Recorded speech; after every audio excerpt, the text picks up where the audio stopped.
Could you come here a moment? What do you think this is? Looks like a countdown. Of course it is. Yeah, I know this one. Magnets. Chevron 7 is locked.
Sounds like him, at least the loud grating parts. Don't put that clip in there. Come on. It's not that loud or grating, but yeah, if you listen to my wife, I might be sometimes. So that's how it rolls. Welcome back to the Stargate Files, everybody. We got a fun crew tonight. Got Skeeter, Spree Commander Thor, me, but we got our buddy Sci-Fi Chronicles, John Yolden. Thank you for joining us. Buddy. You're welcome. It's good to be with you guys. You know, I'm always enjoying you guys talking about Stargate. So it's nice to be on here with you for a change. So yeah, thank you. It's great. Absolutely. Now, before we get into the regular roundabout we do around here, I want to let everybody know what you have on your channel. You got a fun few watch-alongs and you do some videos as well. Yeah. So thanks, mate. So obviously Sci-Fi Chronicles, we do a Stargate watch party every Sunday, which you're on as well. Currently just started season 5 last Sunday, so we're really rocking along now, which is great. And then currently working on adding some more to what I've called the Stargate Vault, which is sort of 5-6 minute videos which talk about races, lore, tech within the Stargate universe. So yeah, it's good fun, and like you, I can't stop talking about Stargate. Hey, absolutely nothing wrong with that as far as I'm concerned. And so what we'd like to do with first-time guests, we're going to ask you a very important question here. What got you into Stargate, or what is your first memory of Stargate? My first memory of Stargate is watching it on Sky in, what was it, 97? And it was season 1. And I loved the Stargate movie. I really did. And then I saw it pop up, Stargate SG-1. I was like, oh, okay, I'll check this out. And I just loved it from the first moment I saw it. And I just didn't stop. And it's funny because years later, I tried to get them into it and they wouldn't have it. And I kept trying to give them my DVDs and they kept going, no. And then I said, look, you really need to try it. And then 6 months later, one of my mates came back and he goes, do you know what? You were right. This is absolutely brilliant. So I remember those things from like Stargate, SG-1 starting in the UK. And it's been a great ride ever since. Wow, that's cool. Pretty good. So you're a longtime fan. So oh yeah, I mean it's I keep saying it. I mean, I grew up as a Doctor Who fan from the early 80s, but I would actually say I think Stargate's my first love because I never get tired of it. It's just so good. So I'm happy to talk with great people about Stargate. Awesome. Glad to have you along. Yeah. And last question before we kind of move things along here a little bit. We know we're on a time schedule for a few people. You're early in the morning over there. So you're probably like, give me my coffee and let's That's keep right. going. I'm caffeined up. It's all right. But we did want to ask you your thoughts on the brand new Stargate show that we're going to be getting in the next year and a half, 2 years-ish. I'm really looking forward to it. I've had a lot of people reach out to me actually, and they say, "Oh, you know, it's going to be ruined. It's going to be rubbish because of what's happened to other sci-fi series." And I just keep saying to them, I said, "They're bringing back the original creators, and the writers are involved, and all I can do is go on my past experience with them, and they've not let me down throughout that entire period. So I'm 100% confident they're going to hit, knock it out of the park." And I will finish off and say, I think if they do it right, they could actually become the number one sci-fi series out there and franchise, because Star Wars and Star Trek are in the toilet. So is Doctor Who. I think they could take the title quite easily if they do what they do best. Yeah. Yep. Be the rebel. Be the success story, please. We're dying. Yeah. Well, and Stargate's been on this show for long enough. Yeah. Like we've all been. I know we had like Origins quite a few years ago, all that sort of stuff. That didn't really pan out either, but that was MGM issues. And hey, let's try and do a streaming service of our own, which lasted like a year, I believe. Yeah, that's right. Yeah, so it's like mismanagement, whatever. But it's going to be an interesting time as we listen to all the little kernels and tidbits from Joseph and Martin. It's going to be a wild ride. So good. Never thought it would happen though, I'll be honest. It took me by surprise. I turned up, I got home from work about 5 p.m. and I was like, new Stargate series?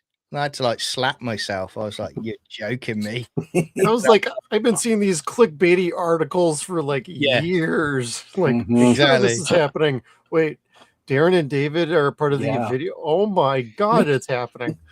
Yeah. I think I literally flipped out in the middle of my job. So good. I'm like, okay, I'll play the quick little YouTube video. It's only like a few minutes long. And by the end, I'm like screaming, yeah, let's go. Yeah.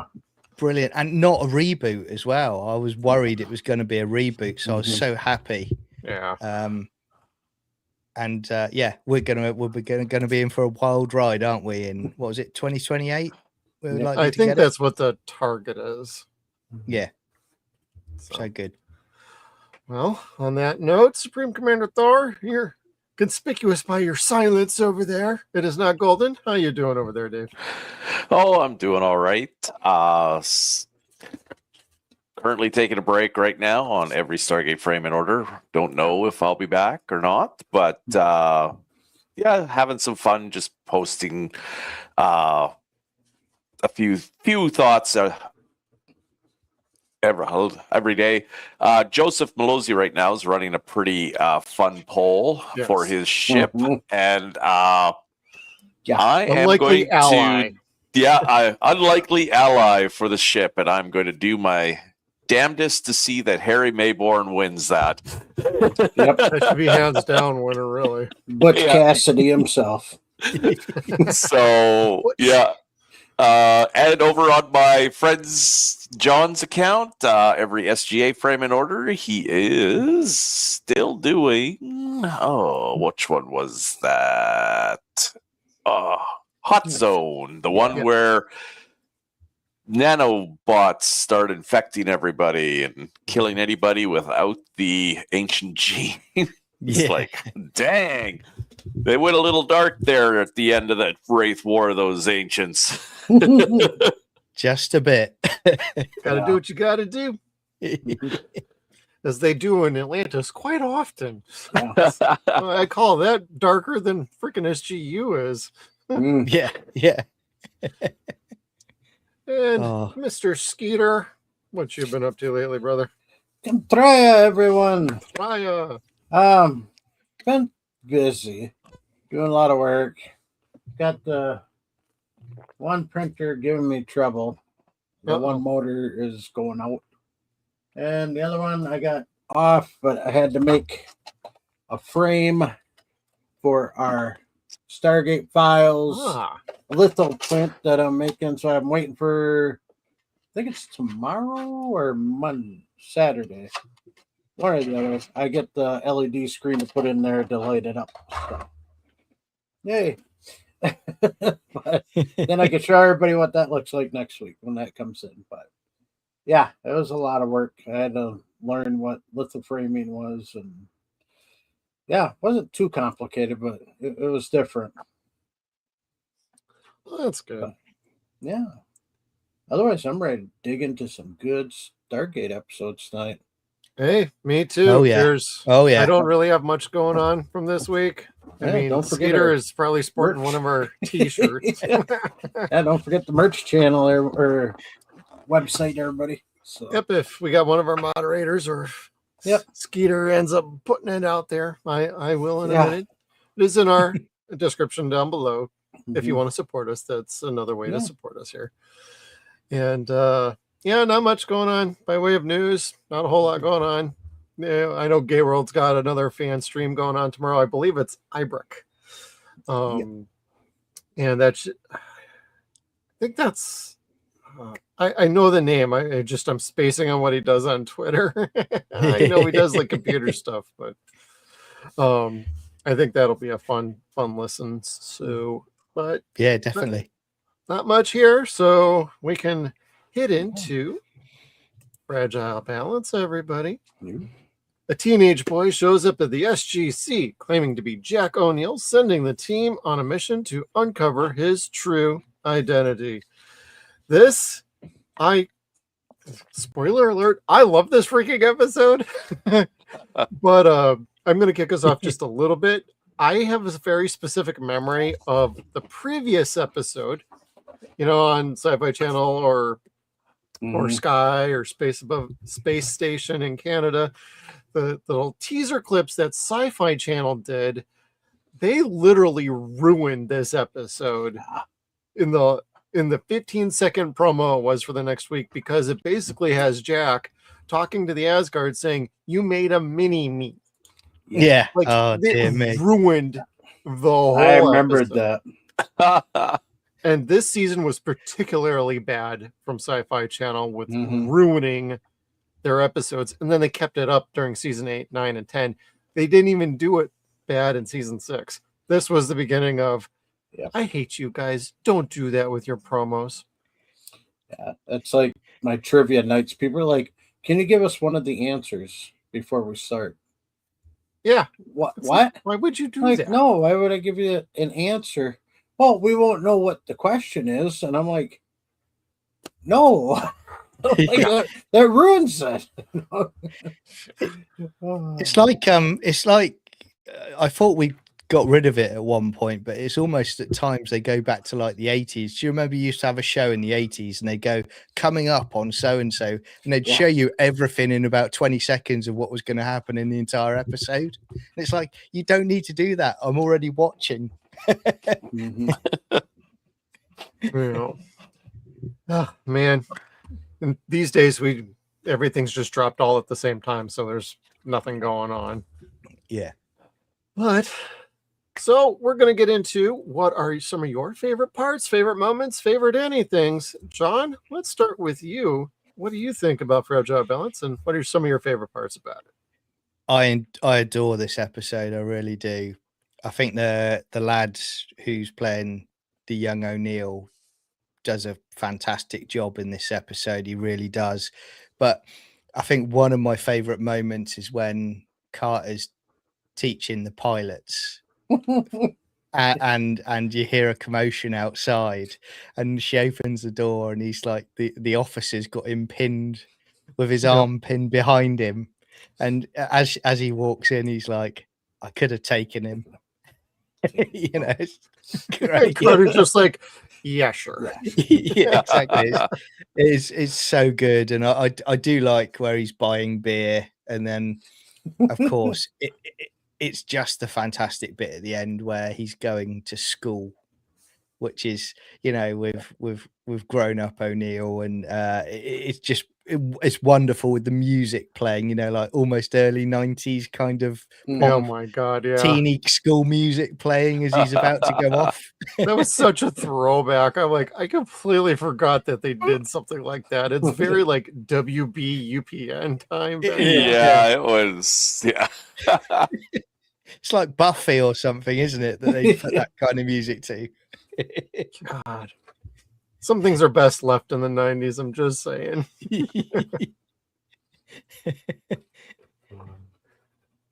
But yeah, it's great. I mean, I was also going to say, guys, I mean, he's still out there technically, isn't he? Yeah. So, you know, you could use him if you wanted to. They're not going to, obviously, but what? Maybe. I do love the fact that, you know, he doesn't he say at the end, he says, "Oh, you know, the military have hooked me up." Right. So they've effectively. So is he living on his own at this point then? And he's going to school. Yeah. Well, he's got all the memories of an adult O'Neill, so he knows how to take care of himself. So yeah, he could definitely live on his own even as a teenager. Hey, just need 4 cheese burritos and a beer, and he's dinner. And there you go. Yeah, with a side of guac. Can I address the elephant in the room though? The ethical side of it. He's got the mind of an adult O'Neill, and he's dating teenage girls at high school. I got that in my notes at the end. Yeah. There's a few ethical things in this episode. I'm going to cover the other one. Yeah. It's like, it's funny, and at the same time, oh, that is bad, man. Yeah. You're not thinking this through. You're not thinking this Jacks through. Weren't thinking it through. Let's be real here. Good. Yeah. Oh, I'm sure we'll get to that in a little more detail. Well, and Skeeter, how about you? All right, let's kick it off. Starting off, we meet Colonel Jack O'Neill. Well, young Jack, aka Mini-Me, played by Michael Welsh. He's been in Star Trek Insurrection, all the Twilight movies, like Poor kid. Dawn 1 and 2, Eclipse, New Moon, and Twilight. Yeah. Boy Is he Meets Team Girl. Jacob or is he Team? I don't know. I could barely make it through the first one. It's Same. a glampire movie. It's a great love story movie, but is not at all a vampire movie. I am not the target audience for that. Neither was I. Never And my was. wife, we went and saw the first movie and we're like, what's this? This is not vampires. These are glampires. No fangs and all glitter. So he was in Boy Meets Girl, the movie, not the TV show. Lloyd in Space. Hey Arnold. House of Mouse. He did voices for both of those. Fillmore. Joan of Arcadia. Hansel and Gretel Get Baked, which I own that movie. My wife and I bought it as a Thanksgiving, Christmas movie. So when everyone comes over, we always watch really bad movies like Llamageddon, Zombievers. We got Hansel and Gretel Get Baked, and we watched that. And I'm like, boy, that guy looks really familiar. And then when we got here, I'm like, that's where I knew him from. Oh my god. The Demented, Last Survivors, Z Nation, Bloodcraft, and he was even on an episode of the X-Files. So really, he's been doing really good in his career. He's still acting. So yeah, it seemed like right after the X-Files or after Stargate, his career really started taking off. He started popping into a lot more TV shows and movies. So well, he had some excellent chops. He carried this episode. I'm like, are we sure he's not related to Richard Dean Anderson? Because he certainly had everything down like 100%. Yeah, he had it perfect. He mirrored Jack perfectly. He was perfect. So, he was the best part of this episode. If you looked real quick, this was on for a second. You see, Jack was born October 20th, 1952. So, yeah, we get Doc Frazier back. Silk's face says it all for beating young Jack. It's just like, what the hell am I looking at? Well, I like how his demeanor gets Yeah. a little more stern as he walks up, and then he gets told, about, did you take your Trotonin this morning? And then he looks back and he's like, what the hell is this? Yeah. So they're talking with Doc Frazier about Jack's condition in the conference room, and Sam says something that seemed out of place to me. So let's run this down quick. She says, let's start. This season came out in 2003, and the PlayStation 2 came out in 2000. So this does prove it's a documentary and not just a show, because the PlayStation 2 hadn't came out yet. So, yeah. But yet, later on in the scene, we do see there is a PlayStation 2. So, I'll get to that later. But I was hoping to had a regular PlayStation. I did some research back in the day to figure out what the hell game that was, too. I know what game that is. I played that. Oh, I know what it is now, PS2 but game. yeah. Yeah, does this look familiar to anyone? Fire in the Sky. Yeah.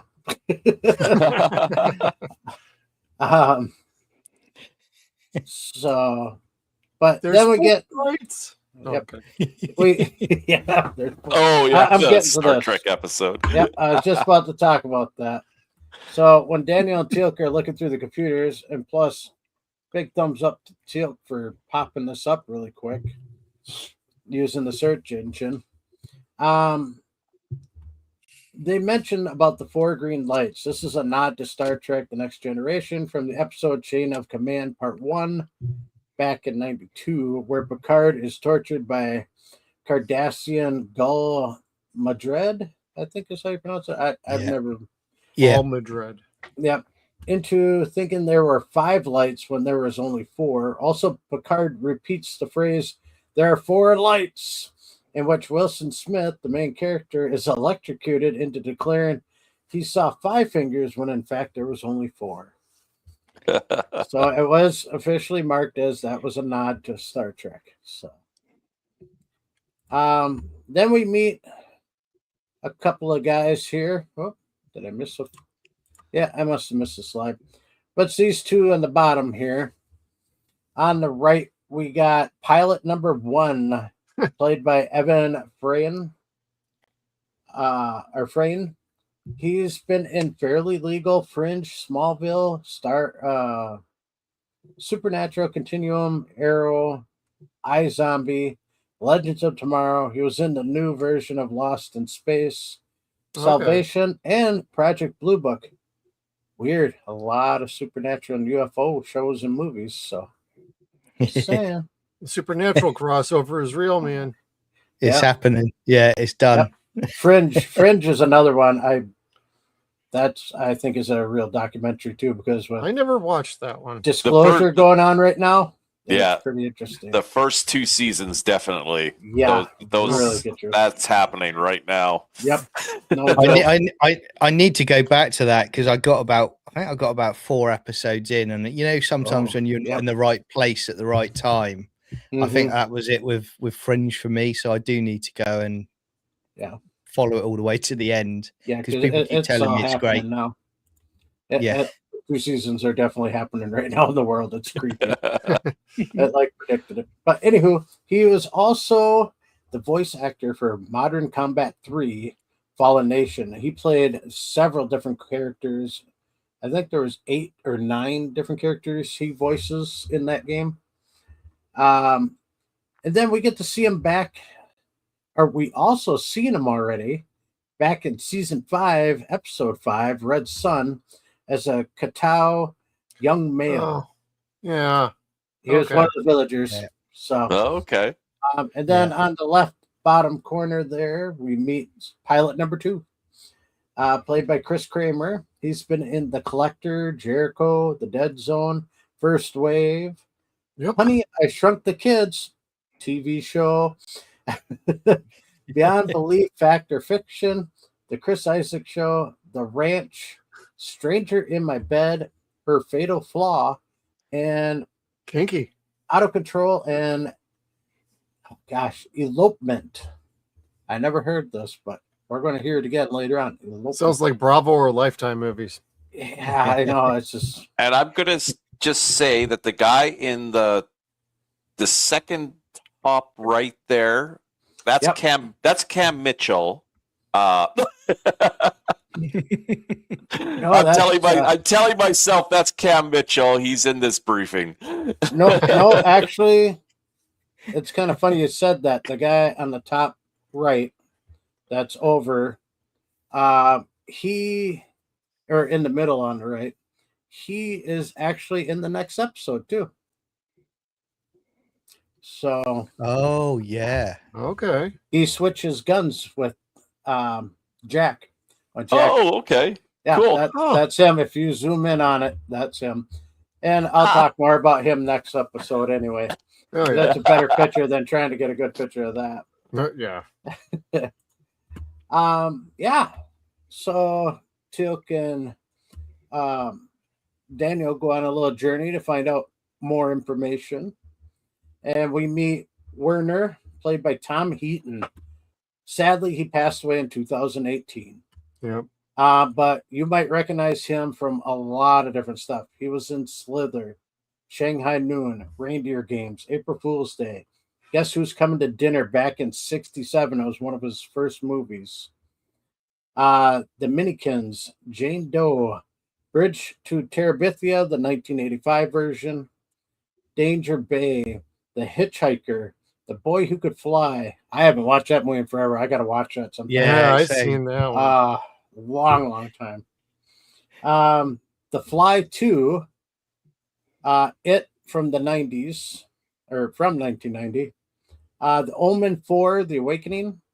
The Commish, Neon Rider, The X-Files, Slider, Highlander, Millennium, The Sentinel, The Crow, Stairway to Heaven.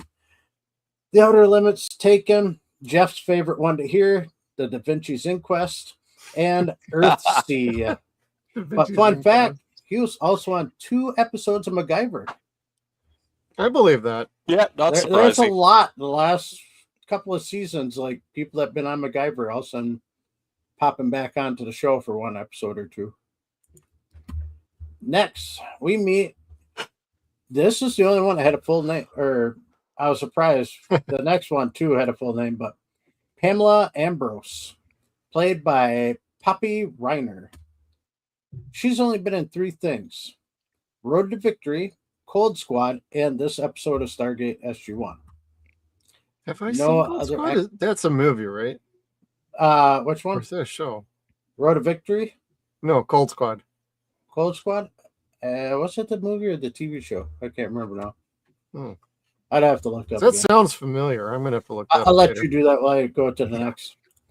Next, we meet Professor Zhang Wu, played by Ed Hong Louis. He passed away sadly in 2018 also. But you might recognize his voice. He's been in Homeward Bound 2, Lost in San Francisco, Crying Free Man, Eureka, Ninja Turtles, The Next Mutation, Poltergeist, The Legacy, The X-Files, Human Cargo, and he appeared in an episode in MacGyver also as a driver. So, okay, Cold Squad was Canada's version of Cold Case. Good to know. TV show. It sounded familiar, but I couldn't place it. Yeah, I knew it was. I thought it was a TV show I saw, but when he said movie, I'm like, crap. Wait a minute. He strikes me, reminds me, looks like, maybe I'm wrong, but do you remember there was that Star Trek Voyager episode where they found those, humans in stasis on that planet? Yeah, with and there's a Japanese soldier Earhart.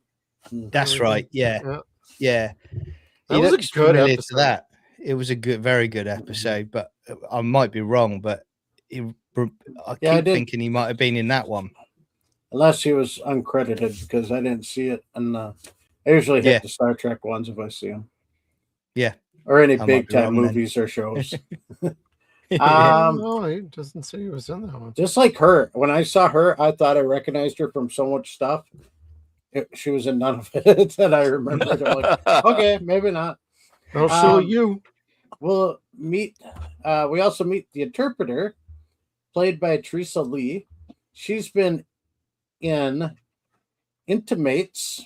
I had to practice that one today because it's such a trip up on words.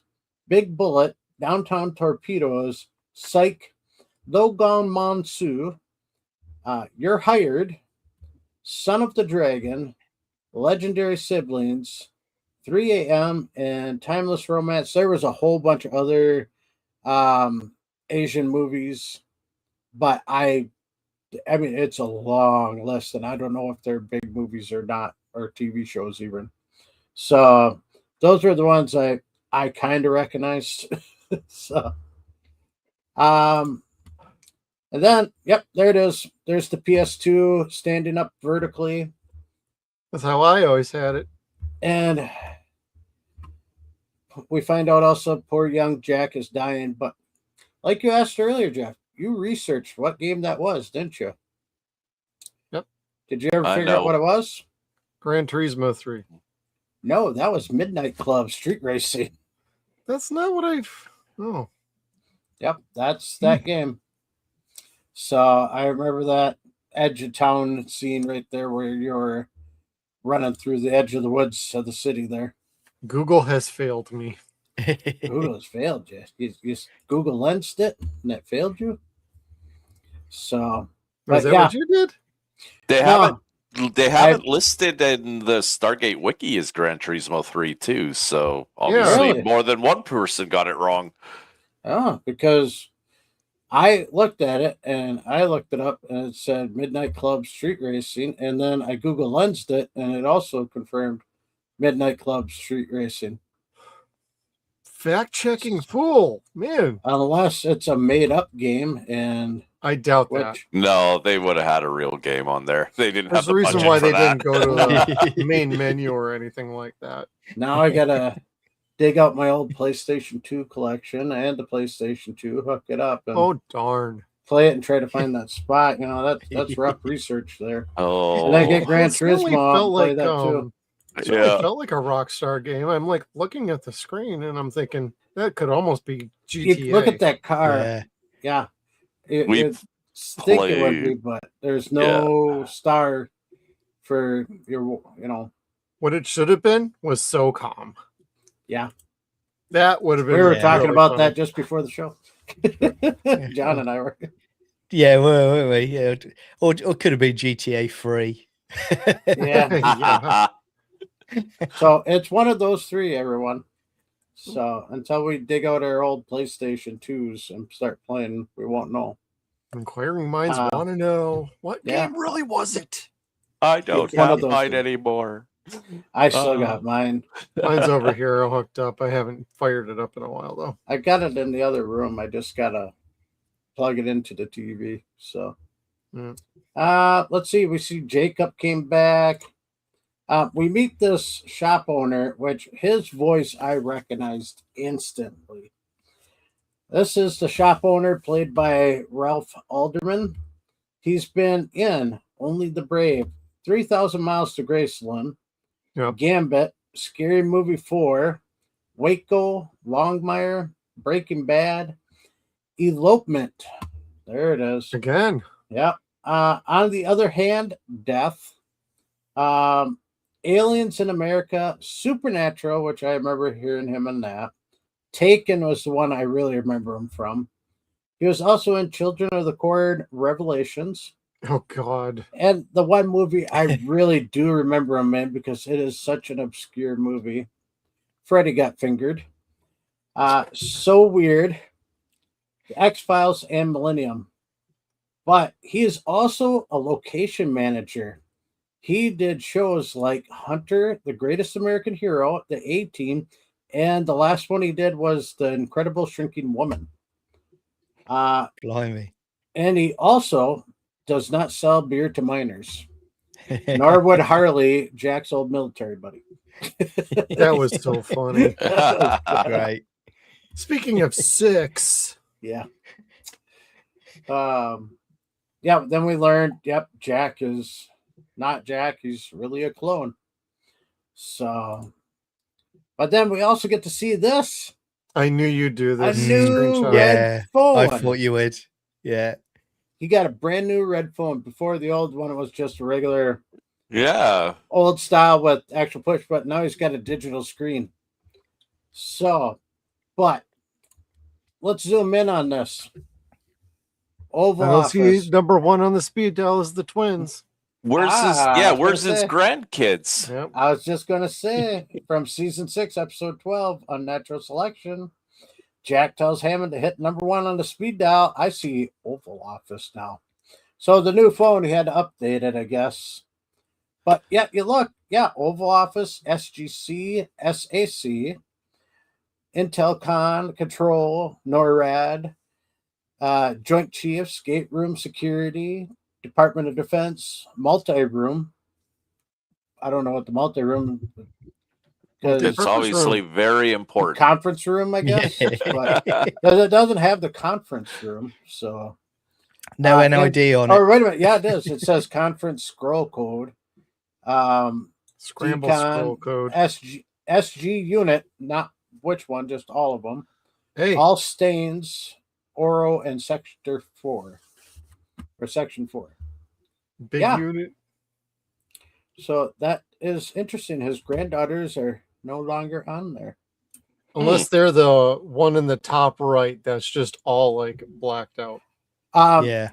On that, if you look, it says Scramble Scroll Code and Cheyenne Comlink. Yeah, that's the only one that does not have anything on it, which is kind of weird. That every other one has something except for that one black out spot and the spot above Scramble Scroll Code, which I don't know what Scramble Scroll Code is, but who knows? No. I have no idea. But yeah, that bugged me that he left his granddaughters up. I thought they were very important to him, but now they're not. Then after they got abducted, he's gone off them. Yep. Jack gets away from the base, of course, because he knows the base really well. So where else you could find him? Of course, he's fishing. Where else? Yeah. Just got to find a good fishing spot. Of course you'd find him there. Plus the guy at the bait store told him which way he went. So, then we got a couple more here for this episode. Cracked Magazine. Who remembers Cracked Magazine? I remember. I do. So, yeah, the Shy Guy's Guide to Dating. So, if you guys need that, you could go online. You can find Cracked Magazines. You could find this issue, which was issue 359 in 2003. So then you could get that information on the back and order yourself a book or VHS or DVD back then. So should have had a Stargate ad inside one of them. Yeah. Hey, a little cross promotional opportunity here. Yeah. And then how to date a dork. Yeah. Oh man. I need the STL file for this. Loki. I know. Loki's science ship. Oh, cool. Right. I was looking at this and I'm like, Skeeter's going to make a comment tonight. Oh, you know it. So I want to get that print. I like it's that. It's a really cool looking ship, actually. Yeah, it's different than the Blissner, but you can recognize parts of it. Yeah, you can definitely recognize Asgard design. Yep. And this is the only time, isn't it? I think. Isn't that right? Yeah. We only see this stuff. We only see it once. Yeah. Yep. So it's sad, but I'd love to get that. It's like a half cut, like O'Neill or something. Yeah. And like, hey, let's put a little like Corvette look on the front of it. That's what it looks like to me. It might be one of their older ones because Loki's kind of like an off. He's not really part of the committee anymore. Regular Asgard, so he's probably got an older ship. That's an older version. We'll name it tonight. We'll just call it the Walter. There you go. There we go. I approve of that. But then, we meet Loki just before he gets zatted by a young Jack. That was great. But Loki is voiced by Peter DeLuise, the director of this episode. So, yep. Found his way into the episode. Yeah, found a way to get in besides just standing in the background. Well, Peter also helped write this one as well. Yep, he does. Michael Then Greenberg. this is where Jack makes a reference from Austin Powers, The Spy Who Shagged Me, when he calls him younger clone Mini-Me. And then, we also hear young Jack make a reference to the island of Dr. Moreau. And then this, we're going to talk about this. Oh, dirty-minded young Jack checking out the schoolgirls.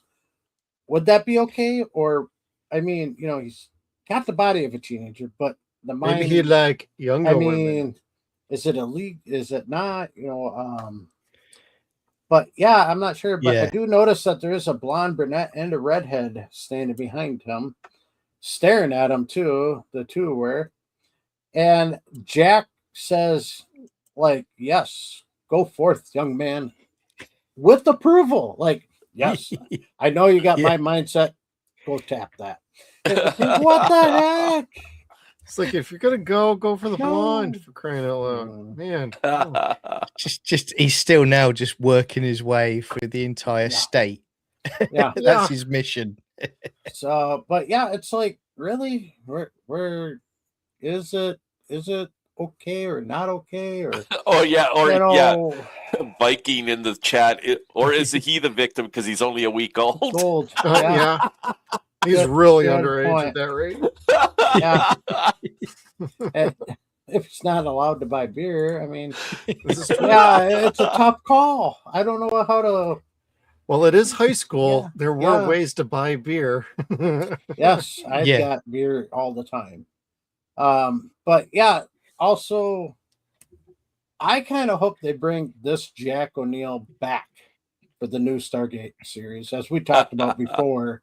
Bringing all the younger cadets, all the kids that we've seen on here that are part of the SGC, bring them back for the new one. Maybe make them the team. He's the first at the top of my list if we're doing something like that. Mm-hmm. Yeah, absolutely. Because he'll still have that experience in his mind, and wherever else he does to learn more now in high school. So he won't be so stupid, He's already got way more advanced tech to learn as he's growing up. Yeah. And I always felt like there was a way they could have done this, like when they removed that marker, because it affected, it was in his DNA and it prevented him from being a proper mature clone. I have a feeling what I would do is, the reason why they look different is because he was a copy, but when they removed that marker, it altered his appearance later, that he would look a little bit different anyway. He'd still be younger than Richard. Was when he was doing the show anyway. So you could find a way around that, and I'd love to see this man back. I'd like it if they went a different route with it, actually, and he suddenly needed, for whatever reason, and they knock on his door and he's got like a wife and kids, and he's absolutely miserable. Pure belly and everything. Yes, I'll come to work. Exactly. What? No, I'm not retired. I'm just tired. That'd be pretty funny. Can I ask a question though? Go for it. Look, with this, we were talking earlier about it. From the episode, it's almost implied that the military have hooked him up, and as we were saying, he's living on his own. Now, if he brings like girls back from the school, the high school, and they're going to ask questions about where's your parents, what, the teachers are going to ask questions about where are your parents, where are your family. So that's a really big sort of gray area that you'd have to fix if you're the SGC or the military. Well, they'll probably have someone come in. Yeah, like a Walter. Walter would be his dad. Yeah, they would have helped with the cover story and everything. Like, they go away quite often. Mom does this, dad does that. They work long hours. He'd have, once he turned 18, it wouldn't even matter. So he'd only have like 3 years he'd have to survive high school for. I'm saying his parents are in the military is the best cover story yet. So. They work at Cheyenne Mountain. I don't really know what's going on there. So yeah. And he's got like all this security knowledge and special ops stuff. Like Black Ops. Having to contend with that and anything new is just crazy. It's like you're punishing this poor kid now too. Not just giving him a chance at life, but like he's still having to go through all this stuff because he was talking about zits in this. It's like poor guy. But it's such a good episode. This one, it's again the humor in it is on point, and it's well acted. It's a joy to watch. You know, you know when you watch a Stargate episode and you're like, and again I'm biased, but I pretty much all of them, but you always go back to it because you're like, I don't ever get bored of this episode. I enjoy it, and it's I think it's as you go along in this show, but more like in this episode as well, it's the characters with their facial expressions as well that get me every time. They might not say something, but it's like a sarcastic look or a straight face from Teal'c or something like that happens in these episodes. But this lad really knocked it out of the park with his performance in it. It was just the sarcasm of O'Neill. He nailed, didn't he? Absolutely.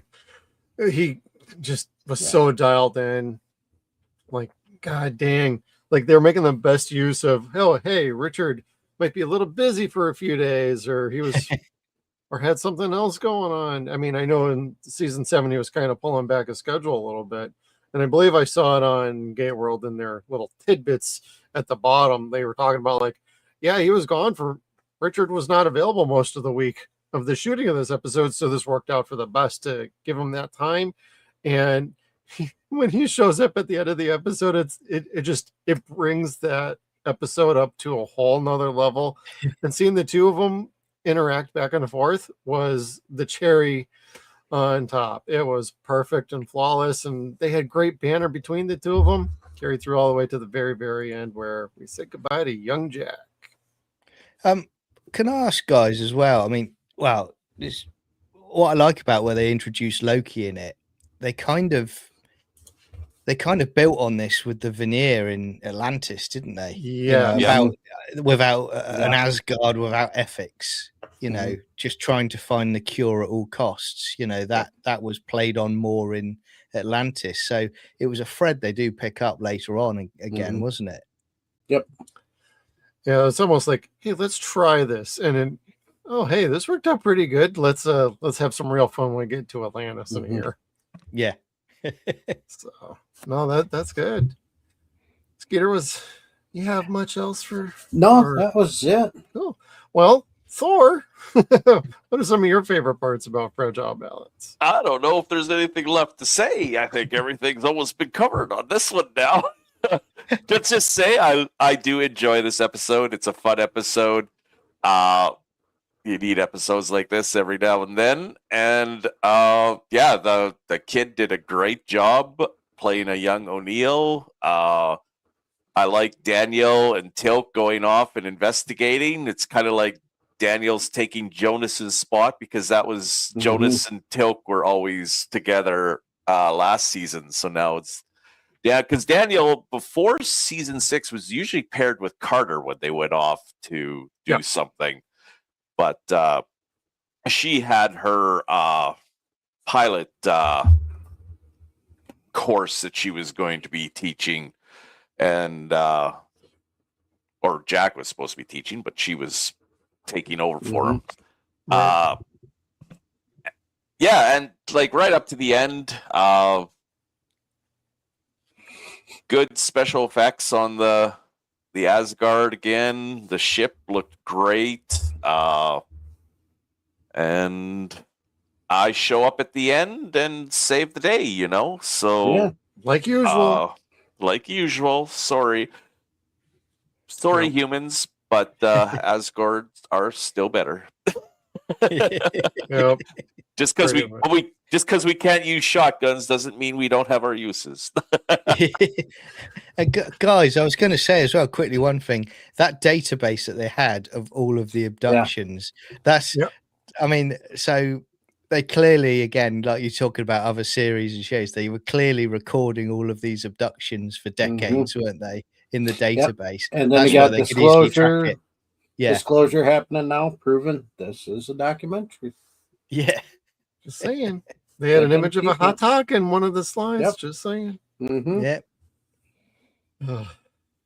Yeah, the only other thing I'd kind of add to this is a lot of the humor between the group of everybody. Like the three of them, just like Teal'c, Daniel and Carter, just constantly being like, we're amused by this. And, young Jack basically going, you guys are enjoying this way too much. And it honestly looked like genuine, sincere smiles. Like, yeah, we're having a blast on here.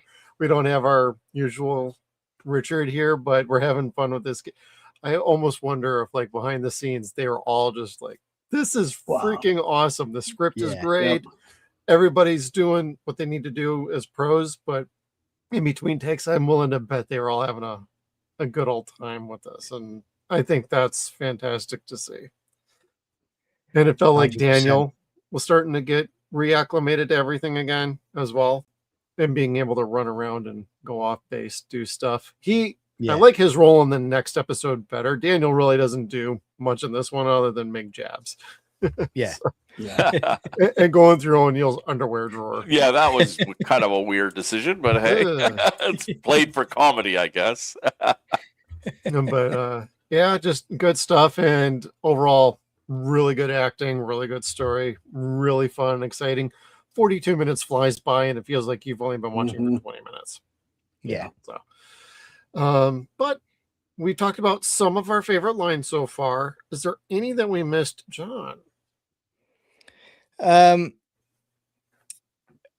think it's where I do love it where Carter says, I'm paraphrasing, but she says, you're quite cute. And he says, you're quite cute, sir. That's sir. That's sir. Oh, just JK has one. Yeah. I just woke up, haven't had coffee, let alone a pee in 7 days, and I find out you stole my ass and made a mini me. Brilliant. So many lines. We could quote the whole damn episode. So good. So good. Supreme Commander Thor, you got any lines? Yeah, just that one. I'll just continue from my little body isn't cute, Carter. Teal'c then goes, does possessing a younger body not have its advantages, O'Neill? No, not seeing it. What do you mean? Do you not experience increased health and vitality? Oh, my vitality was fine. Thank you. Whoever came up with that line was brilliant. So good. Hammond, in the meantime, I suggest we make him comfortable. Carter, I'll go set up a PlayStation. And she actually did. I know. That's awesome. That was the best part. And O'Neill, what's happening? Or what's going on, Jackson? We're pretty sure this ass guard kidnapped you and attempted to replace you with a clone. How long was I asleep? 7 days. That's a record. And then the tie-in with the coffee after that. Yeah. I haven't had my coffee. So good. It kind of bookends the episode because they talk about that at the beginning. Okay, Sergeant, where's that coffee I asked for 25 minutes ago? Anytime now. Brings some cocoa. Hot cocoa? And then he's constantly pulling his pants up, which was even that was funny. His clothes not fitting was just a nice touch. Yep. It's like it's the only clothes he could find. So it just again, it just shows the joy of this episode, really. Just everything's on point. It's just a pleasure to watch again and again. And again, I don't know how many times you guys have watched it over the years. I've lost count, but it's just it's just great. In the last week, I've watched this episode like 5 times. Yeah. I watched it again today while I was working, and I'm like, I could listen to it, and I'm like, I know exactly what's going on with it. I'm looking at the screen. Yeah. And it doesn't bore me. That's the thing. I could do the same as you, and I'll still watch it again. Mm-hmm. You know. Yeah. Season 7 is on fire at this point so far. Yeah, it's right up there as one of the better seasons. Yeah, it's my favorite. I think. I adore season 7. Yeah. Yeah, 7's great. Skeeter, I'm sure you might have a few lines. Yeah. Yeah, like we were saying earlier, gets his coffee hot cocoa. You know, like, yeah, why would he ask for coffee? Clearly. Hey, I was drinking coffee by 13, so yeah, so was I. Thanks, Dad. Right at the beginning, right after he comes into the room, how can this child possess such knowledge? Young Jack, because it's me. Like, he nailed those mannerisms. Not only the mannerisms, but the facial expressions too. And like with language. Daniel. Like, he's like, perfect. Daniel, tell them who I am. Yeah. Sure, love to. Absolutely. Who are you? Who are you? Daniel. Oh, that's the loud and grating part. Yeah, that sounds like him. Sounds like him. Hammond says, in the meantime, I suggest we try to make him as comfortable as possible. Sam, I'll go set up a PlayStation. I think it's funny. That's the first thing she thought of. You know, it's like, we need to take him somewhere where we could go fishing. You know, that's his thing. That would have helped, actually. Jack, when he's sitting eating lunch with Teal'c and Sam, you know, I think you two are enjoying this just a little too much. Sam, well, you are kind of cute.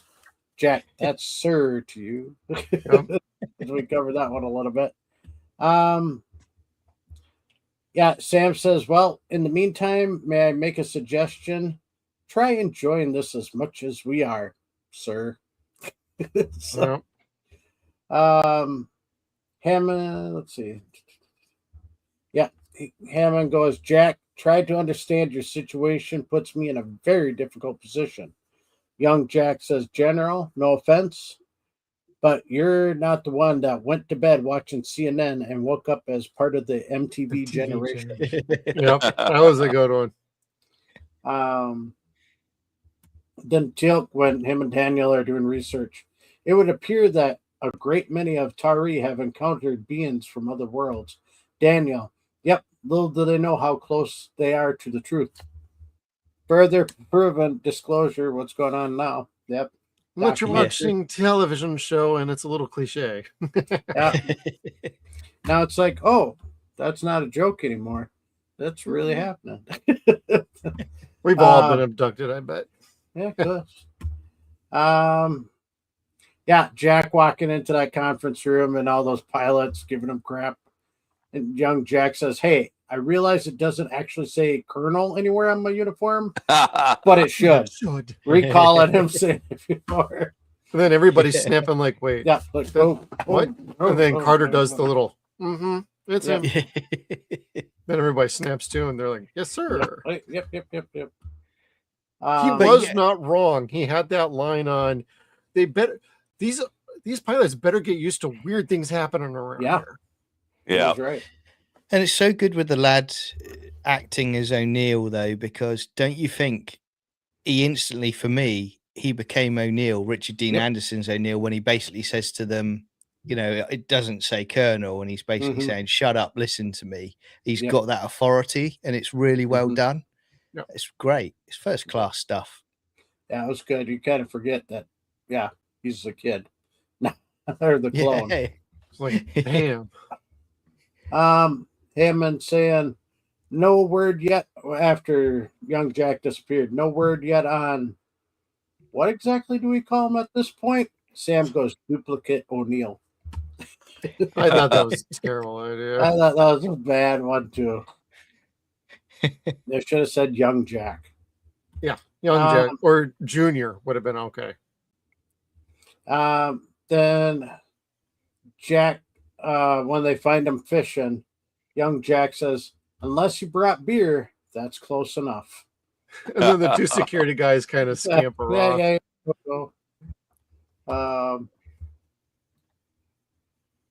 Yeah. In that same sequence, really quick, Daniel, when he's like, "We got really something important to tell you, and we're gonna let Sam take over." And she's like, "What the frick?" I got that. Daniel says, "Okay, well, there's no easy way to tell you this, so Sam's just going to come right out and say it." Sam will give him like, "What the hell?" Even Jill kind of had a head tilt of. Yep. As you know, the Asgard depend on the cloning technology. Young Jack says, "Oh, for crying out loud, Teal, you've been cloned, O'Neill." Just like good to the point. There you go, right to the point. Sam asking Colonel, "Are you all right?" Daniel, after Jack, the real adult Jack, comes back, Sam goes, "Colonel, are you all right?" Daniel's like, Jack. Teal'c's like, "O'Neill." And Jack snorts, and "What are you guys all doing in my bedroom?" it's like, oh, that's right. Nobody can wake him up except Teal going, "O'Neill." Oh, what? This look on Daniel is just like, yeah, bro, what are you looking at? Really? What the hell? Really good. Couple more here. Loki saying, No, this is all wrong. Jack says, "Hey, I'll tell you what's wrong. I just woke up, haven't had coffee, let alone a pee in 7 days, and I find out you stole my ass and made a mini-me, as we got from just JK earlier." Yeah, Jack saying, "Hey, we just saved your little flat white asses from the replicators. This is the thanks we get."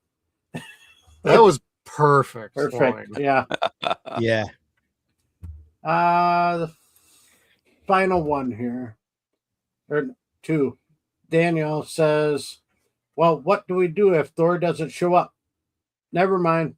He just shows up. It's like, never mind. Happens every time. Yep. The final one I got is Thor says, "Loki, what have you done?" Young Jack, "Yeah, it seems he's been playing Dr. Moreau behind your back." Jack's like, "Yeah, Dr. Monroe." I was going to say that too. But that's what I had for lines. Oh, that's a good one to impersonate a military officer as a federal offense. I am not impersonating anyone. I am Jack O'Neill. I got just one more, and I made a clip. Strange things have happened. Name with one. Well, there was a time you got really old, the time you became a caveman, the time we all swapped bodies. And... just like going out. It's like Teal realized the second he started like, oh yeah, okay, right. Yeah, you're no. Right. Just another day at the SGC, yeah. I shouldn't have said anything. Time he turned into a caveman, broke a divide, and somebody was wearing a nice little T-shirt number. Yep. So tank top, yeah. Some good callbacks. Now, on the off chance that there's anything that we didn't like, here is your chance to talk about it. Me, I got nothing about this except a little bit of the creepy ending a little bit. Back in the day, nobody had a problem with it, but I know kind of more in this current era we're in, this maybe doesn't age the best due to the implications of him being a much older man in a very young looking body, and he's gonna make the ladies very happy. Just saying. But that's about all I got on anything that's a little on the bad side. But John, let's start with you. Yeah, it's just this really. It doesn't bother me as such, but it's like you're right. It hasn't dated the best because of the era we live in now. That put it this way, I wouldn't be surprised in the next 5 to 10 years if they suddenly start snipping a bit of the scene at the end, because you know they do that these days, don't they? But I don't have a physical problem with media, it. everybody. Exactly. I don't have a problem with it. It's light-hearted fun, but you know people would pull it apart online today and go, "That's unacceptable. Cut it. You know, it's that's where we are now, unfortunately. Yeah. All right, Thor, how about you? The only other thing I had is the Asgard Council deciding to alter Jack O'Neill's DNA without telling him. That's a good point. is a extremely reckless behavior. Good job, Thor. You're on the council too. So. Yeah. I know. I voiced my objections. They overruled me. Supreme Commander doesn't always count for much around here. But this is true, Rick. That is very true, Rick. Yep. But yeah, that's the main thing. Like, what if humans decided that they wanted to clone Jack? Like, they were developing cloning technology as well, because we had all those symbiotes that were cloned in season 6. Like, what would happens when, or other people or anything, like not telling them that they did it was, or telling him, hey, yeah, hey, dude, we altered your DNA. No one can make a perfect copy of you anymore. It's going to have a defect and die. It's like, it's going to be a moron. It's going to need more beer than you can consume. Yeah, it's pretty rough, man. But that's basically about it. Other than that, I just thought of that one today. I'm like, that was really weird. Yeah. That's a good point. All right, Skeeter, how about you? We never hear from young Jack again, except for in 2 books. That was that. I tried looking up to see if I misremembered anything, but when I looked it up, he's in 2 books. That's it. After this episode, I do remember Joe speaking about that once. Like they wanted to bring him back, but they couldn't find the right story for it. Yeah, it's like, well, once you hit season 9, it doesn't matter anymore anyway. So, but yeah, like I said, it'd be nice if they add him to the new series some way. Bring back Jack O'Neill, like Jack 3 O'Neills. Yeah, with 3 L's. 3 L's. Yeah. So he shows up, and they're like, "Wait a minute, no, he's retired. He doesn't do it no more. This is not him." General. Oh yeah, this is the other Jack O'Neill. But yeah, the ending, it isn't aging well for today's society. We are at an age where we're still laughing about it, but then you're kind of like, oh, wait a minute. Yeah, today's society would be like, whoa, no. And it is kind of a conflicting thing. You're like, well, he does have a lot of adult thoughts within a kid's body, so yeah. And he understands relationships. He's been through and he rough knows spots. How to manipulate girls, So is he a stalker or not? I don't know. I don't know how to do that. Military can keep their eye on him 24/7. It's also playground fights as well at school, because he could literally kill a kid in a second with his skills. It'd be funny is if the reference is he's off playing in the NHL. And he's not military, but he's like NHL. They show like a highlight on the Sports Center in the background on whatever they call him, O'Neill. Or his cover name.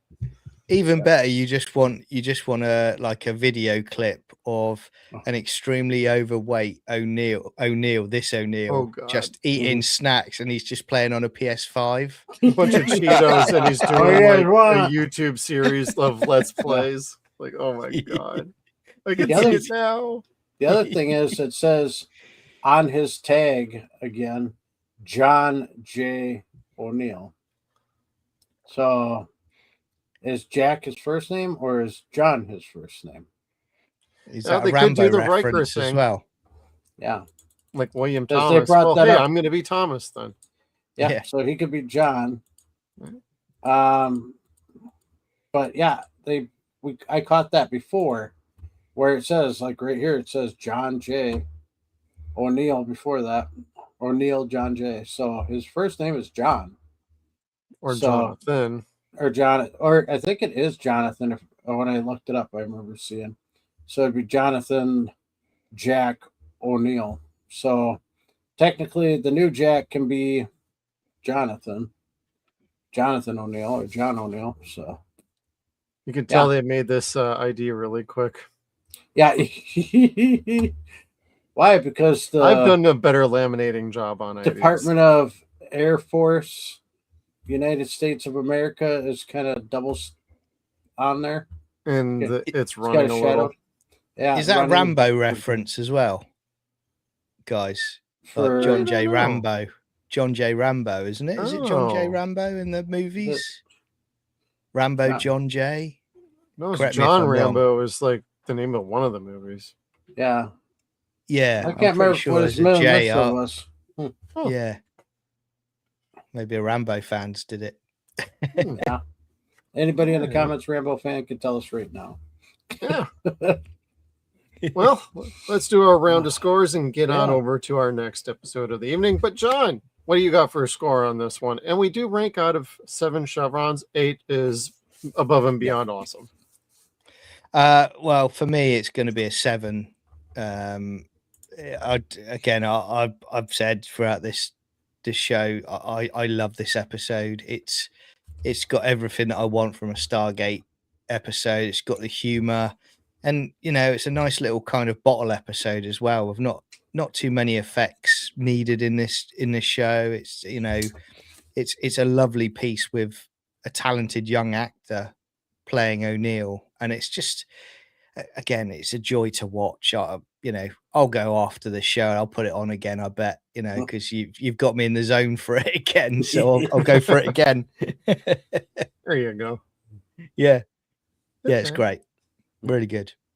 Supreme Commander Thor. Yeah, I'm gonna give this one a solid 5.5 chevrons. It's a great episode. I like it. A little slow to me in some parts, but this is one I never skip when I'm doing a rewatch. So I always watch this episode. Right on. Skeeter. Yeah, I'm going to go 6.5 out of 7 chevrons for this. It is a really fun episode. There's some stuff that, like, we finally get to have another Asgard on the show for more than a split second, or just standing in the background, and we meet Loki, who, is causing trouble, like he supposedly is supposed to do. So, yeah, it was fun. So that's why I give it a 6.5 out of 7. You would think I'm going to give it a 7. No, I'm going to give it a 6.5 out of 7 as well. It's just so much fun, but Thor had a really good point. It does get a little slow at times. I don't mind it, but you do feel it because it's got so much energy, and the performance of Michael is so good. It's like you want to focus on that a little bit more and interacting around the base, because that seemed to be where the most fun and entertaining aspects were, of him being both serious and funny all in one shot. The second you go off the base, it feels a little, I don't know. It's like, why are we getting back into Jack doing something out of character again? He knows something's wrong. Why is he escaping the base? Yeah. He doesn't have to do that. And he has the knowledge, like, no, I'm not going to do this. I'm going to go. I don't know. It didn't seem like he's a flight risk, like when something's coming down on him, like I'm dying here. But there's no beer on the base either. Yeah. True. So, yeah. But that's where I'm going to score it, 6.5. Fan rating on Gay World is 8.53. So fans really enjoy this one. Wow. Good. Darren gives it 2.5 stars out of 4. Ooh, so you like So it a he's little a more bit than low normal. on this one. Yeah. You like it a little bit more than normal. Yeah. What are we doing? What's going on? Inquiry now. Yeah, right. But no, that was Fragile Balance, everybody. And I think that's a good time to move on over to our final episode of the night. We got, after an injury, Teal'c must put aside his self-doubt when SG-1 launches a mission to rescue his son and his mentor from a Jaffa death camp. And I'm okay with that synopsis. Pretty damn good. I like this. We're seeing a lot of Doc Frazier recently. I know what that's building towards. I'm not a fan of that, but I'm a fan of seeing her in a bunch of these episodes. She's awesome. Love her to death. And this is a good episode about duality a little bit, mostly in this sounds like it's an all Teal'c episode. It actually isn't. It's also a Daniel episode. Yep. And it ties in with Teal'c, and it's the effect of Teal'c getting shot with a staff weapon, and we're still relatively early after his re-entry to SG-1 and being returned to human form. So there's a nice little parallel going on between the two of them finding confidence and, you know, finding themselves once more again and being part of something more. Teal'c suffering from the effects of, I'm taking Tritonin, but I'm feeling lesser than I used to be. And Daniel's still trying to get back to the man he thought he was. And he's forgetting something, and something's definitely amiss with that. So immediately we got a really interesting episode here. And I believe, really quick, this was written and directed by Peter DeLuise. So he did full workload on this one. And I want to say there was a time whenever Peter wrote and directed one of his own episodes, it wasn't really all that great. Not anymore. This is pretty solid. And same with the last episode too. So yeah. And John, we're going to start with you one more time. What are some of your favorite parts about Orpheus? Well, to kick it off, I do like at the end of the episode where Teal'c and Daniel sat there, and Teal'c's still saying he's going to do Kano Ream because it centers him. And I do love that, you know, where you just alluded to, really, where Daniel kind of says that it's helped him as well because he doesn't feel like he's fitted in any since he's come back. Now he does. One scene in particular I adore, and it's with Braytak, because whenever Braytak is in the show, I am happy, because Braytak is such a fantastic character, and I love it where it builds up to it, where Teal'c is basically, he snaps and he's basically saying about he's not a strong warrior anymore, he's weak. And Braytak sees that, and then they're having that conversation between the two of them while they're both lying down. And I love that little interaction. And at the end, Braytak smiles and he goes, because Teal'c says, all these years I was letting you win. And he's like, better, you know, like that. Yeah. And I love that, the master and the student thing still, where Braytak is basically coaxing that out of him and basically saying, look, you still are that person. You just need to believe it again. And it's wonderful. And I think, just quickly for me, that this is what I call my Rocky 3 Stargate episode. Oh, hey, there you go. There you go. The lost confidence, and it's like trying to come back, you know, and, you know, believing in yourself again. It's wonderfully done. It really is a good episode. And the final thing I would just say is just the bit where Daniel and O'Neill are talking to Teal'c when he's in bed, and Teal'c is basically saying he's not fit for duty. And it's brilliantly played. And then you have the humorous bit at the end where it goes, you know, between Daniel and Jack as they go off. He's going, well, you know, he's lost his confidence. We want to build it up. And then Jack then switches and goes, well, you know, if he's not ready, he's not ready. You know, he's got to believe it. I'm paraphrasing, but it's a just those scenes are fantastic for me. So over to you guys, but yeah, it's strong. And Skeeter, what are some of your favorite parts? Sure. That beginning. Hell, that was a hell of a beginning. And then Teal'c getting shot by the staff weapon. And then what do? Yep, roll credits, you know, or roll the intro.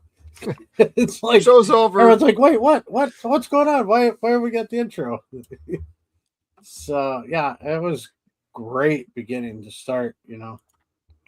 And then boy, what a freeze frame. Yeah. I knew you were going to do that. Yeah. It was quite the look. But yeah, this is out of order. There we go. We meet. Oh wow, nope. just this whole thing I had wrote down is the physiotherapist with Sherry. Nah, where the heck is it now? I might have wrote it. Oh, Oh, yeah, Rick. here it is. I put it in the wrong spot.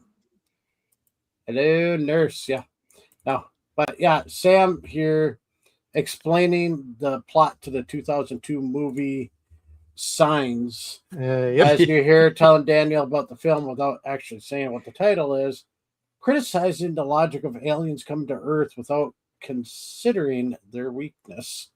Water everywhere. What the hell are they thinking? And Daniel, like, why you even watch it? You know the truth. Aren't you kind of curious? They're getting close.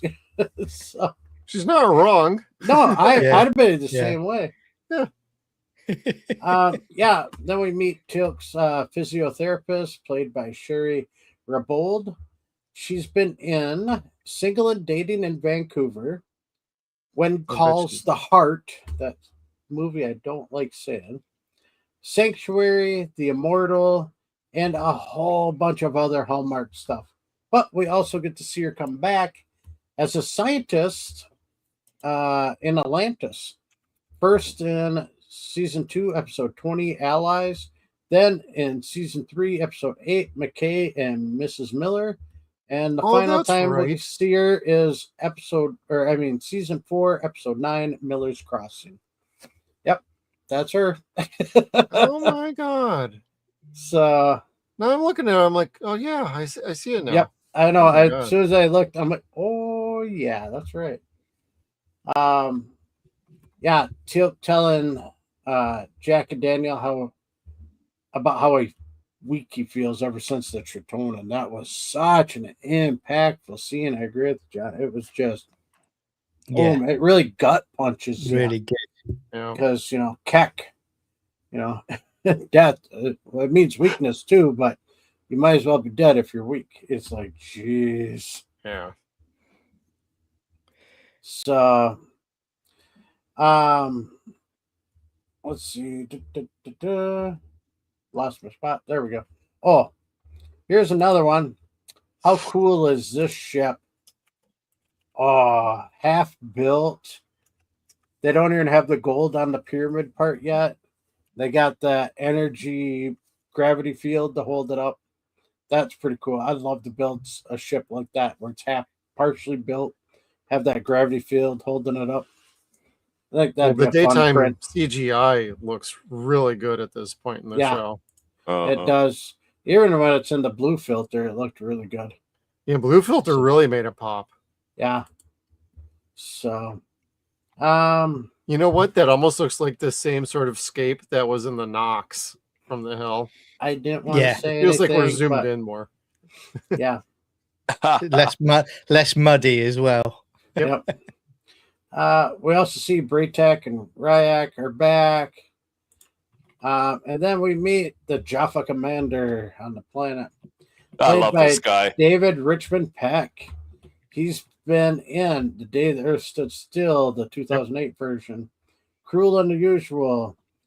Pacific Rim, Cardinal, Dark Matter, Orphan Black, Hemlock Grove, Prosecuting Casey Anthony, Lost Girl, the 2009 V, Fringe, Smoking Aces 2, Assassin's Ball, which I just picked up the other day. I never saw the second one. Okay. I haven't either. I bought it on a DVD package deal. Oh, yeah, that's right. Yeah, you guys seen that. Sanctuary, Smallville, and he was on one episode of Battlestar Galactica. He was also in Jeremiah, The Thing Below, and we'll see him back on Atlantis in Harmony, Season 4, Episode 14, as Torin of the Jedi Army. If you do not work, you will die. Yep. I love the way he delivered that line. And I'm working. So, then where are we now? Oh, we also see Ragnar is back helping Daniel and Teal'c. So that's kind of cool that they brought him back. But here's my question on this picture. I find it strange. Teal'c always seems to keep putting on his Jaffa armor every time.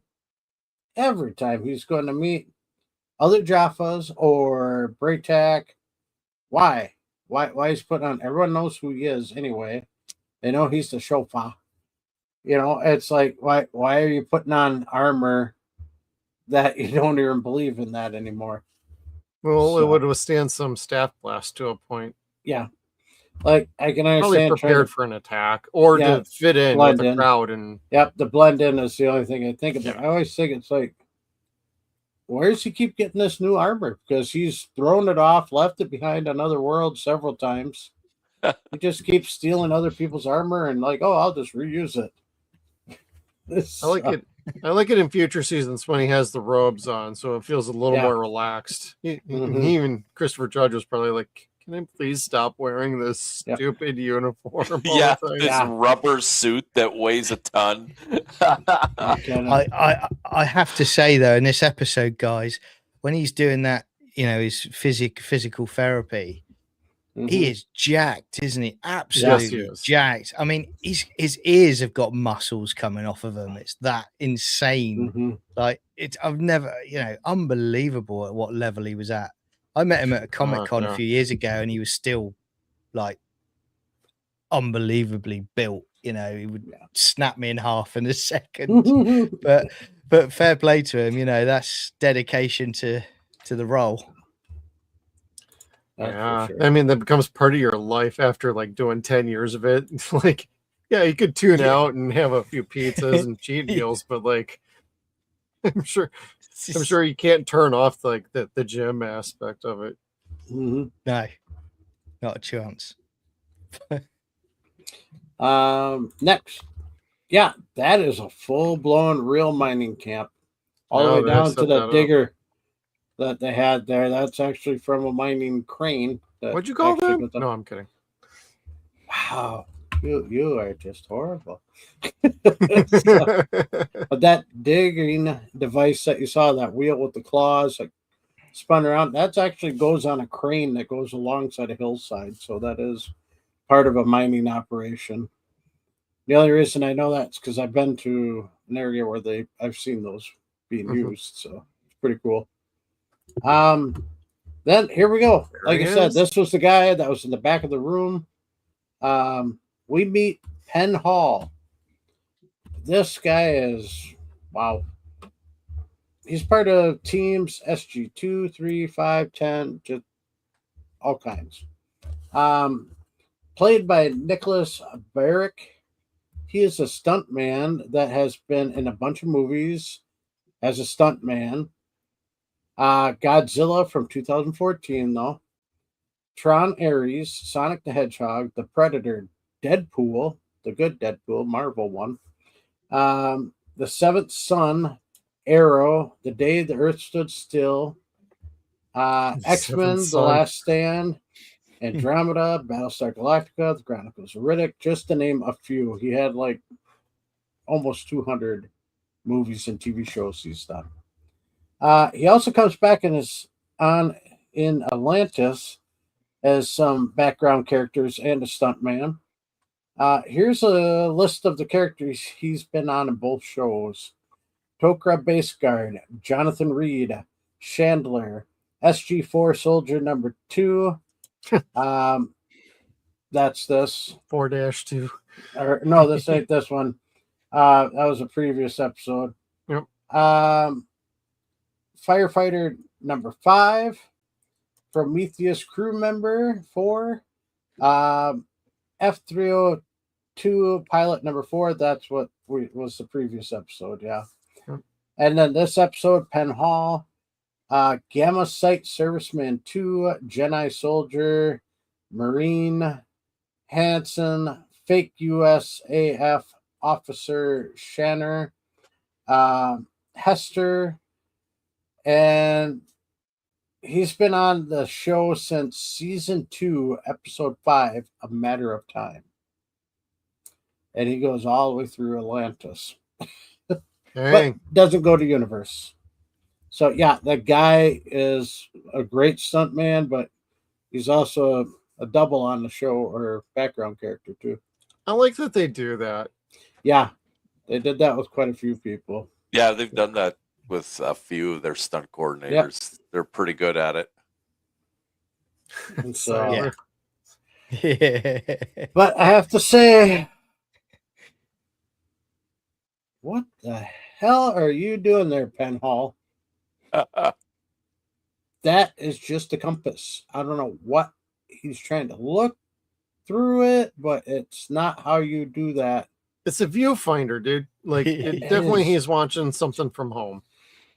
That is a compass. I know what they're trying to say he's doing, because you saw they had the mortars that they were shooting. Yeah.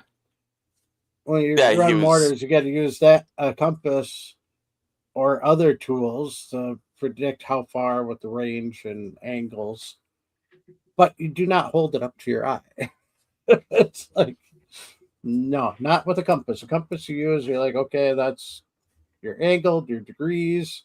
Then you use the top part and you pop out another side piece that measures your angle so you can see what angle you have to be at. I've shot a few mortars, so I know how to do it. But yeah, you don't put it up to your eye like so. He's putting some eyeliner on, isn't he? That's what he's doing. Yep. He's putting some eyeliner on. Yeah, but he does have a very good hat. I noticed that too. So, I mean, same hat. But yeah. And then, oh, I love this scene. I love the scene, but why are you trying to put a chokehold on a guy that has a neck collar that goes all the way up to under his chin? I think he realizes that, and what he does next is he's like, you know what, forget this. Then he snaps his neck. Yeah, which also would be very hard to do with that if that's a metal armor. Yeah, you can't really tilt the head that far to crack somebody's trying neck. to do a chokehold, and all he's doing is just irritating the guy. It's more like holding his chin in the back of his head. Yeah. So, but that's all I had for pictures. I had one more slide, but it's gone. That was where Jack was looking through the sniper rifle scope. Oh, I got it. He was like pointing right at the guy's, right above his crotch. So what were you aiming at, Jack? I mean, I'm thinking he was for, as he says, the snake in their belly. So, but you can see the scope slowly going down. I'm like, dude, that's just mean, shooting somebody's private areas off. So, but that's all I have. Yeah, regenerate that symbiote. Yeah, yeah, right. Ain't gonna pee right for a few days. A water fountain. Yeah. And Mr. Thor, what are some of your favorite parts? I like the callback to the Changeling, where Tilk tells Daniel about how he came to him while he was at death's door and how he stayed with him for 3 days. That was a great scene. Yep.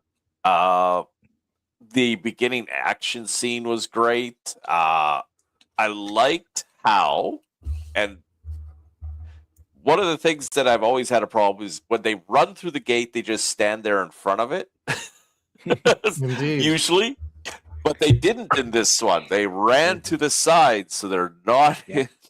It's like sometimes it's just like, you guys are standing there, you're gonna get hit by some stray fire. Tilk wasn't fast enough. He did get shot, but that is the whole impetus of the story. So it kind of needed to happen. Yeah,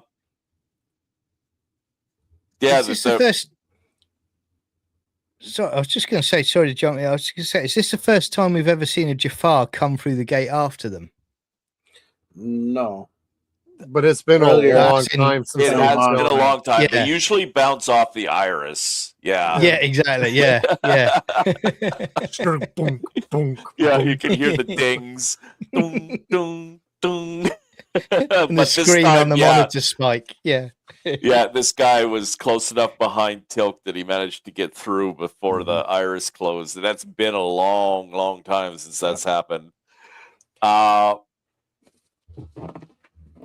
I love the ambush at the camp, them setting up their their positions.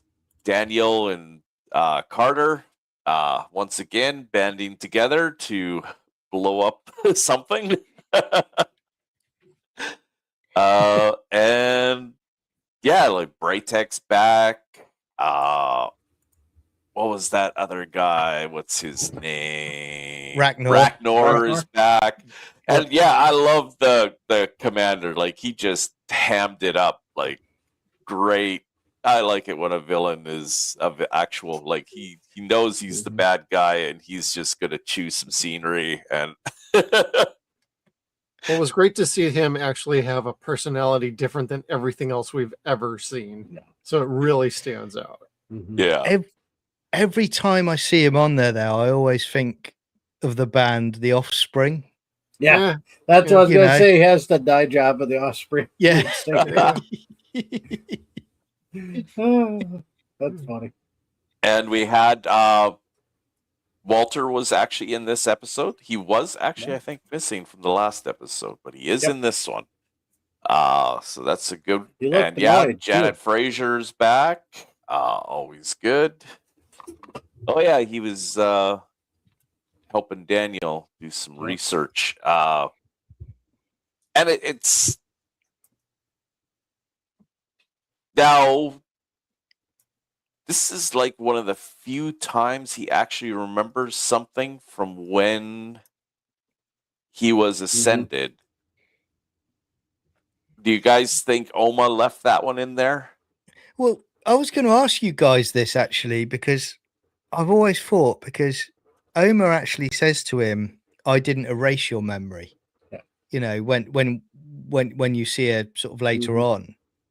So the only way in my head canon I've always thought about it is that they haven't erased the memory, but it's the human mind cannot contain that amount of knowledge. So it kind of it's erasing large chunks of it. So there'll be pockets that pop up every now and again. That's the only way I've ever explained it to myself. I don't know what you guys think about that. I thought he mentally had it blocked. Yeah, he has it all in there because that's how Replicator Carter gets the location to Kara.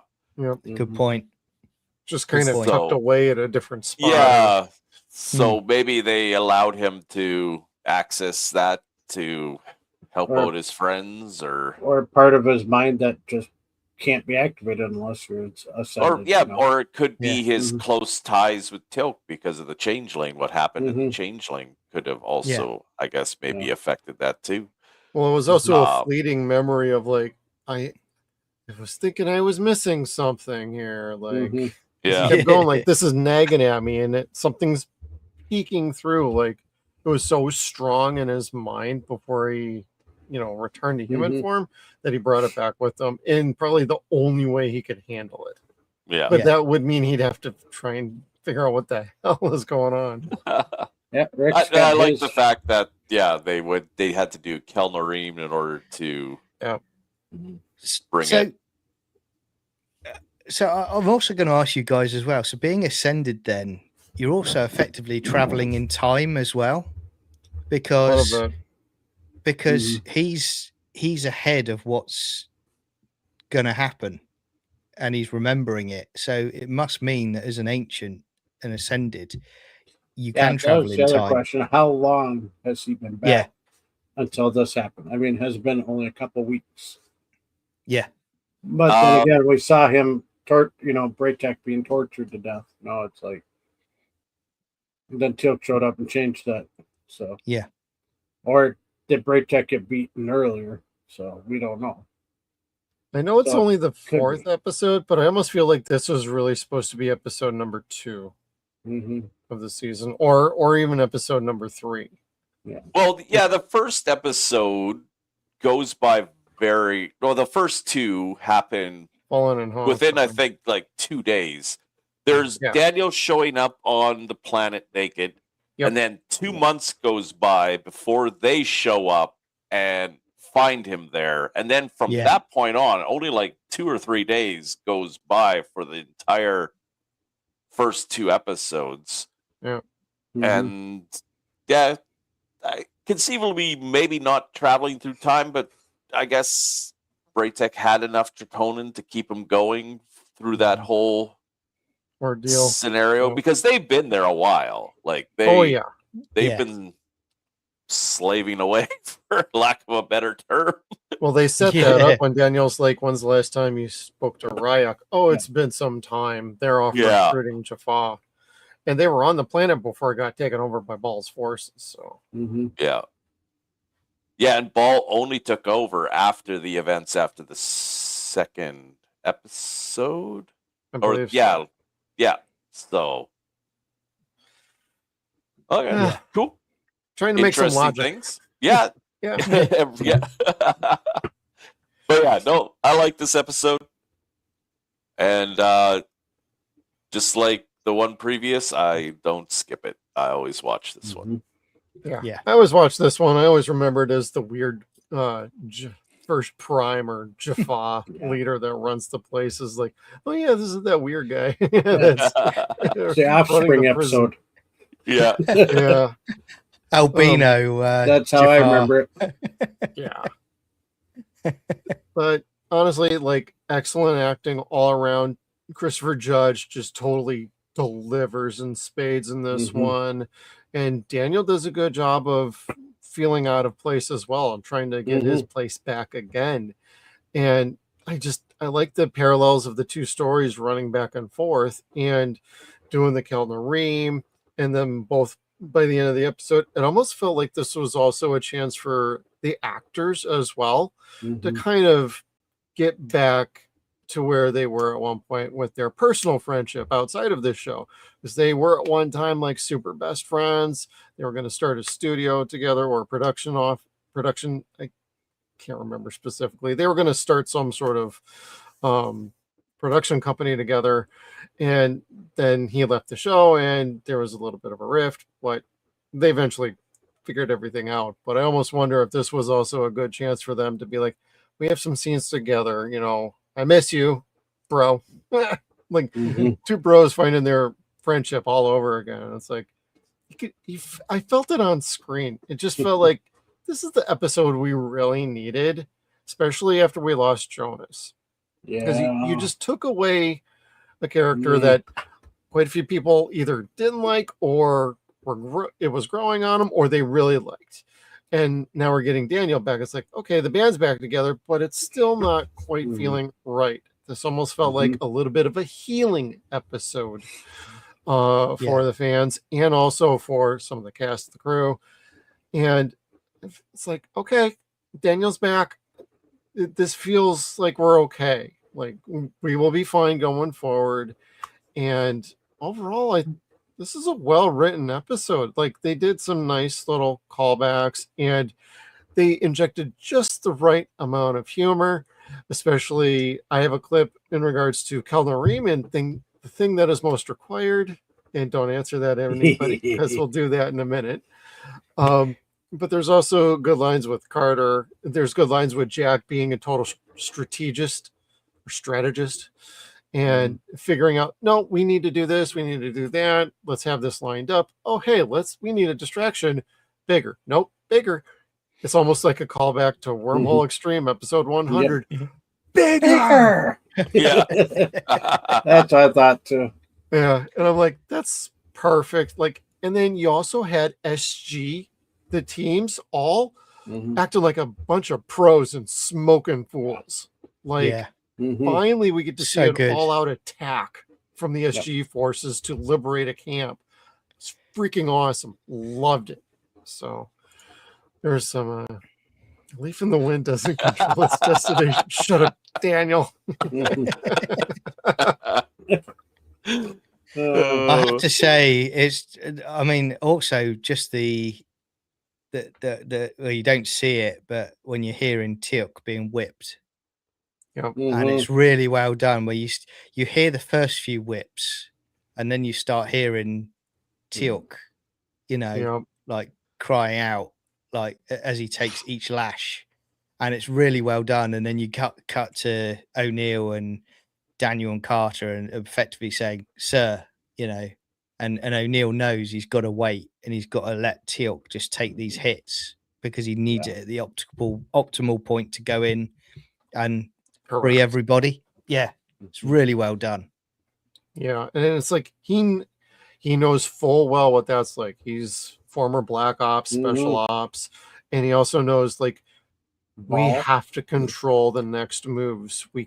Teal'c can handle this. He ain't gonna like it, but this is part of the deal. This is part of the job, and it worked out very well. And I love them blowing up this ship.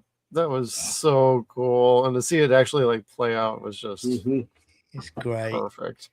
And Braytek and Ryak, I think Ryak, I'm like, ever since season 6, I'm thinking, Ryak, okay, we're finally where we want your character to be until he finds himself getting married soon. Yeah, that terrible episode. Sorry. We'll talk about that at that point. That's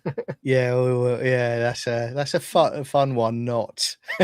Especially with the horses all over the place. But that being said, I'm sure there might be a few lines in store.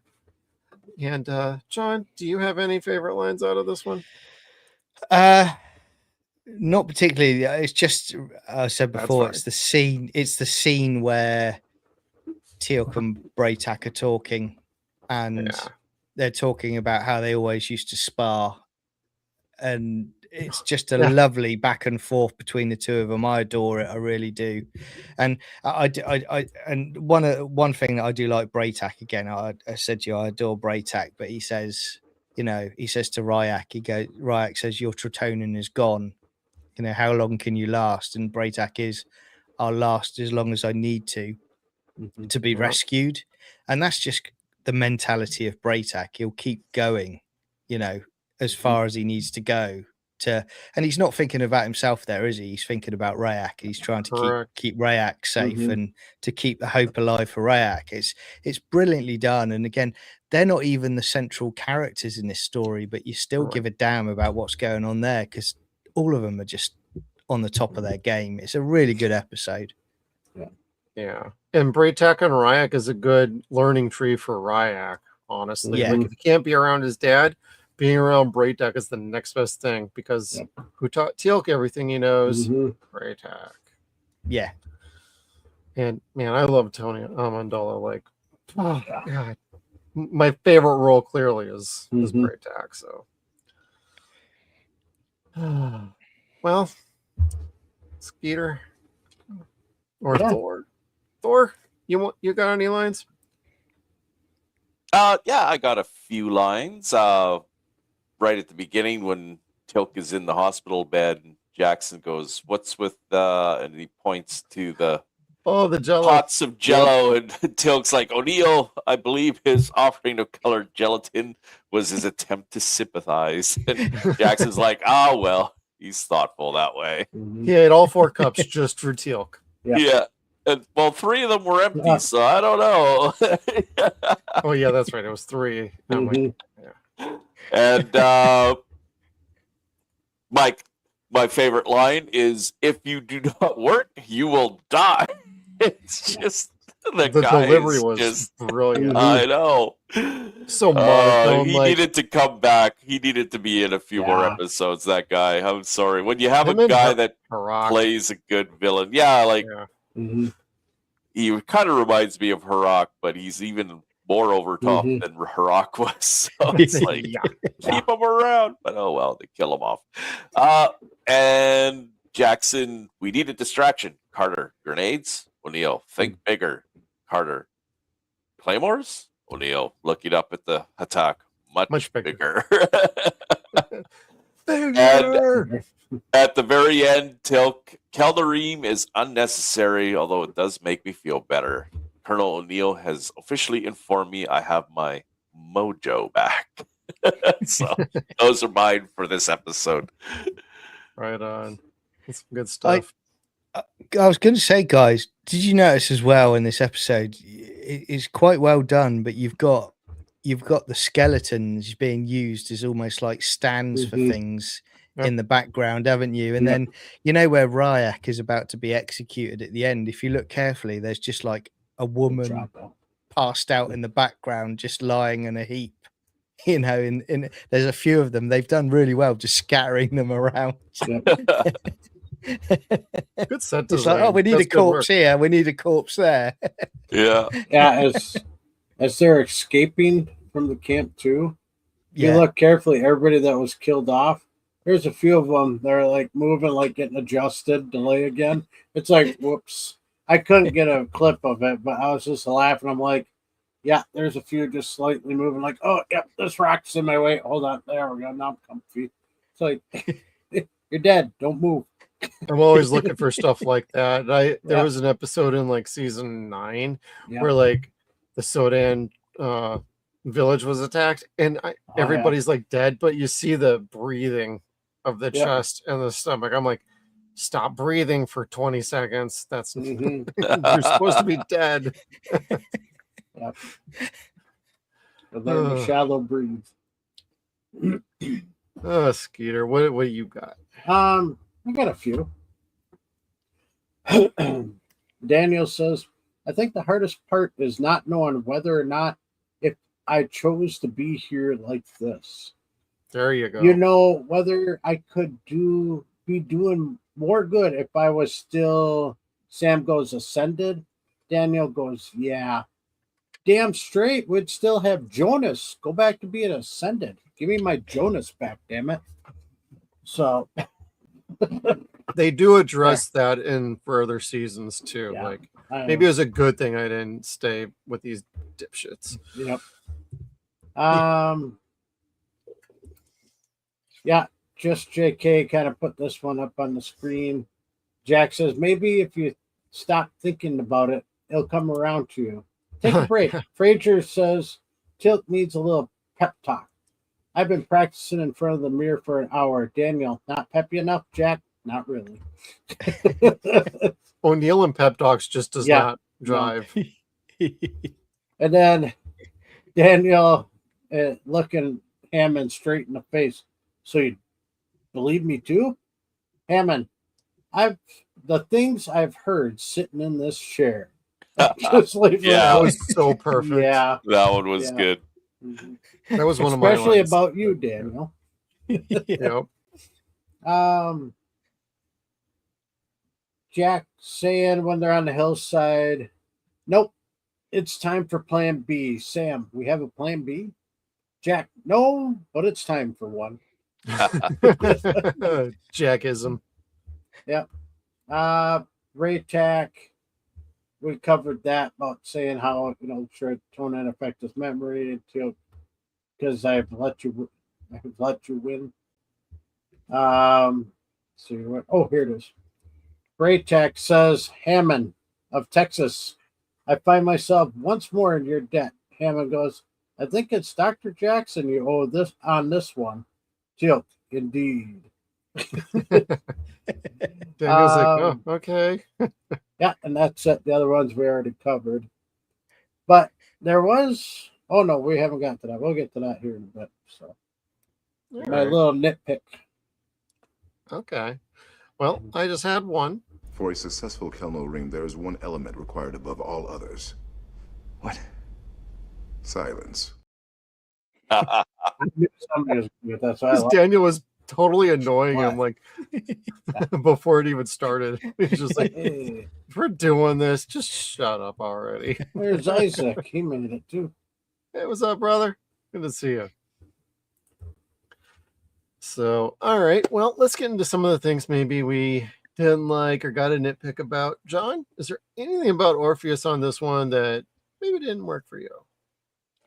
I don't think there's anything that didn't work particularly. I do find that the Jafar leader, I did find that it was an interesting choice to have the hair color that he did and have like an albino kind of look, blind eye. Yeah, exactly. It was an interesting choice, I have to say.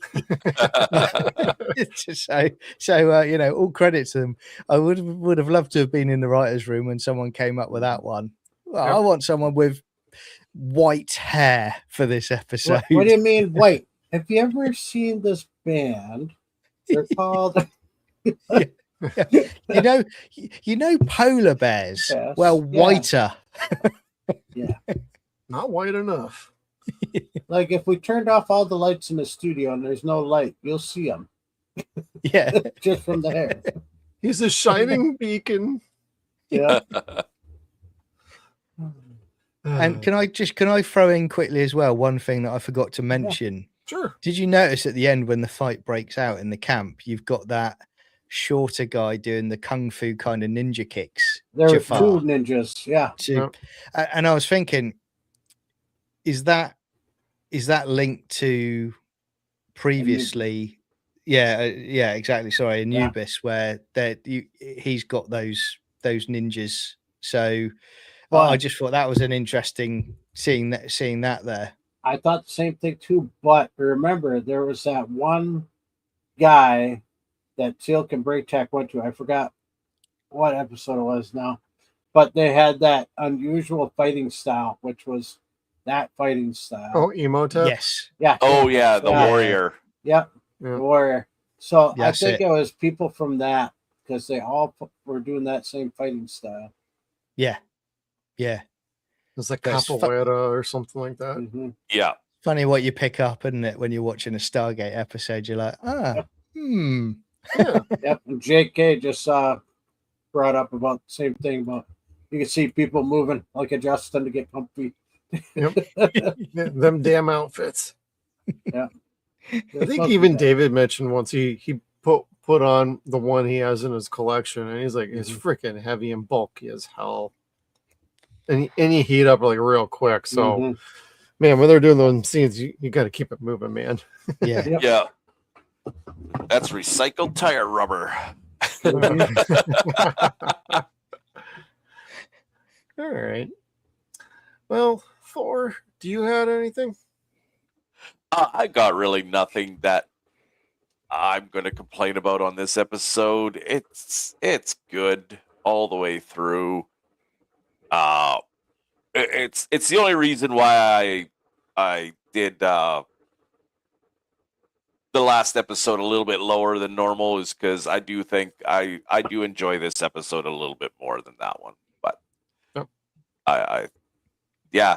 never skip it. Always watch it. Yeah. Cool.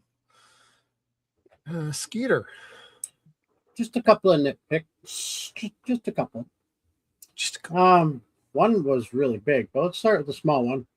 Yeah, when Teal'c put him in that headlock, it was like, what were you thinking? Just snap the neck straight up. Yeah, there it is.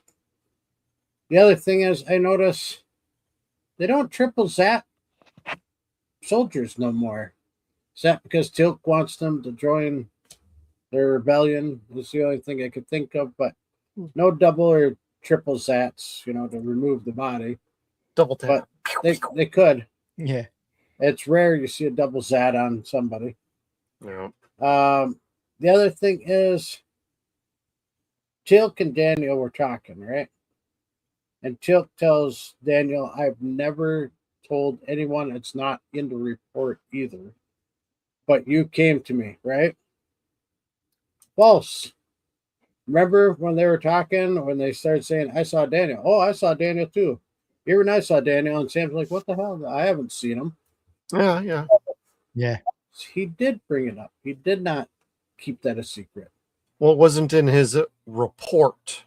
Yeah, but General Hammond. So. Yeah, but he said he didn't tell anyone. It wasn't in his report. So I'm calling that was a oops. Okay, good point. So yeah, otherwise the episode was really good. It did feel a little drag out, but not like really bad dragged out. But yeah, it did drag a slight bit. Same thing. My final nitpick is why would you put a compass up to your eye? That's all I got. So I'm going to give it a. This is another, like I said, it's really good, well written, well done. Everyone gave 110 for their acting. So I'm going to say 6.5 also. Okay. Yeah. I don't really have anything bad to say about this one. If I'm nitpicking, it's just a little bit on pacing. A little bit. Otherwise, story's good. Everything it carries through on a decent level. I actually really enjoy this one. Everybody uses their roles very well, especially like Braytak and Ryak, and the Jaffa leader, like crazy look and a little overplayed, but I thought it worked to the benefit of the episode to have something stand out of the Jaffa in charge of the camp. So I think it gave it a nice uniqueness and a nice flavor, different change of pace. So I enjoyed that. And Skeeter did scores. John, you got a score for this one? Yeah, I'll give it a 7. Great character moments in this. I think Chris Judge is fantastic in this story. It amazes me early on how some people used to criticize him, but you know, look what he can do, and look what he's gone on to do. It just shows he's got a range about him. He's fantastic. He really is. So yeah, it's a 7. Yeah, boy. Yeah, boy. Sorry. Oh, good stuff. All right, Supreme Commander Thor, how about you? I'm going to give it a 6.5. Really good episode. 6.5 for me too. I think that's pretty fair, pretty straight up. Let's see, Gate World fan rating 8.31. Yeah, pretty up there. And Darren gave this 3 out of 4 stars. So 75% ish. That's fine. It's still a pretty damn decent episode. And yes, bump. The Walter bump. Thank that's you, right. I liked Walter getting annoyed with Daniel. Like, we're going through this again. Like, Colonel O'Neill, please get him away from me. I should have left an hour ago. I want to go home, Daniel. This should have been the episode where he got up to go get coffee and the gate got teleported out. Yeah. You did what? I got coffee. I freaking love that scene. Oh my God. I was going to say to you, actually, just dropping in there about Walter. I watched the Atlantis episode again where Shepard comes back for his dad's funeral. And Ronan comes back of him, and he's sat in the canteen with Walter, and Walter's just talking at him, and it's like Ronan just looks like he's going to snap his neck at any moment. Walter underrated in this show. Yep. Like when he gets something meaty to do, like he delivers, man. Yeah. So let's see. I think we went through all of our slides, or did we not? Oh, mine are good. Oh, the good ending here at the end where they were thanking Daniel for everything. And I thought this was a really cool shot with everybody being alive and in the same room. So I thought that was a beautiful shot. So, but didn't you find as well, guys? Well, you're probably different to me, but when I was first watching this, I was starting to think to myself, when it was first on, I was thinking, is it getting a bit safe now that everybody always gets home okay? And then little did I know what was coming very soon. I thought the same thing the first time I watched it. I was like, I don't think they'll ever die. Oh, wait a minute. I don't think anybody will ever die on this show. It's like the last episode. Oh, never mind. Exactly. Well, that's going to conclude our events for the evening. And so we are going to wrap it on up. John, you want to let everybody know where they can find you and what you got coming up next? Yeah, thanks very much. It's great spending time with you guys tonight. Thanks for having me on. Absolutely. No problem. Sci-Fi Chronicles is my channel on YouTube. We do a Stargate SG-1 watch party every Sunday. You're there, Jeff, as well. Skeeter and Supreme Commander Thor, we'll have to get you on as well to come and join us. And we watch the episodes in our Discord server, and then we comment along in the YouTube live chat. So it's it's good fun. And then we do, slowly as I was saying earlier, we're just doing some sort of documentaries, 5 to 10 minutes long, that are about tech, lore, and alien species in Stargate. So yeah, so it's good fun. So yeah, if you've got nothing to do on Sunday at 12:30 PST, then come and join us. But thanks, guys. It's been great. I've had a good laugh tonight. That's good. Awesome. Glad to have you with us. Yep. Yeah, thank you. And Supreme Commander Thor. Even though I'm not posting frames at the moment, you can still find me over on my account, every Stargate frame in order. I'm probably going to have to rename that at some point. You're just going to troll everybody with that account otherwise.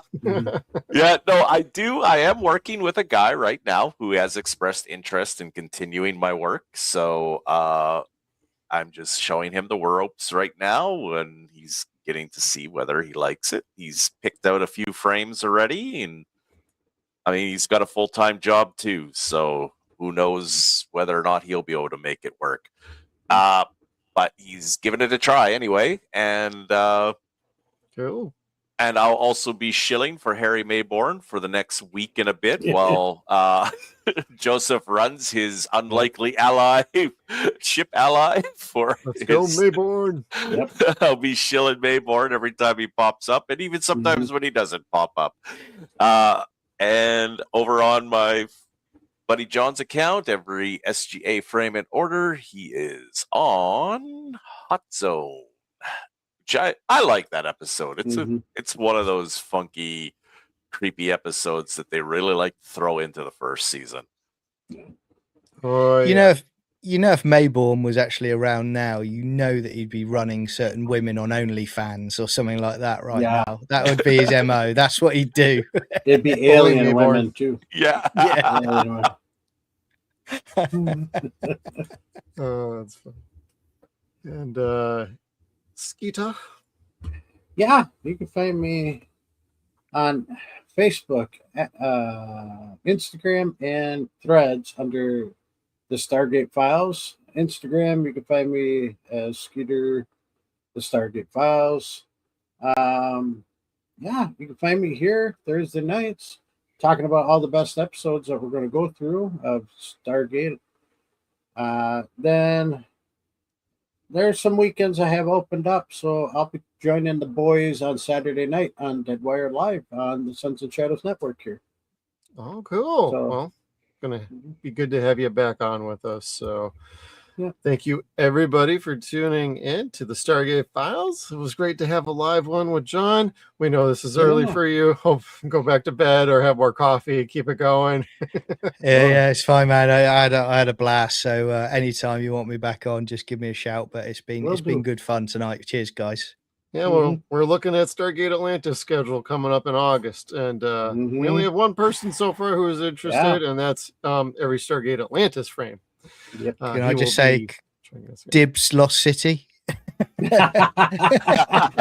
and dibs Siege.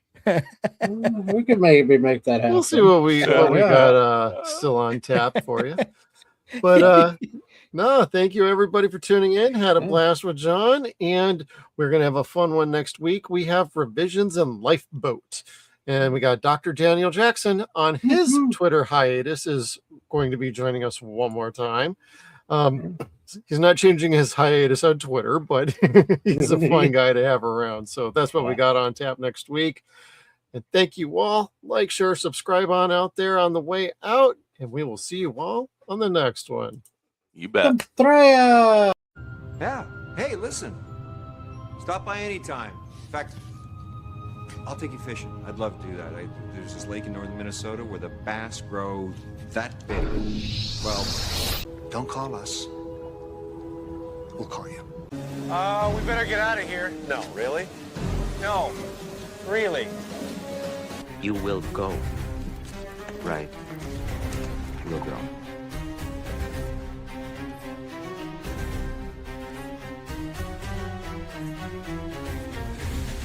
Think you get showtime?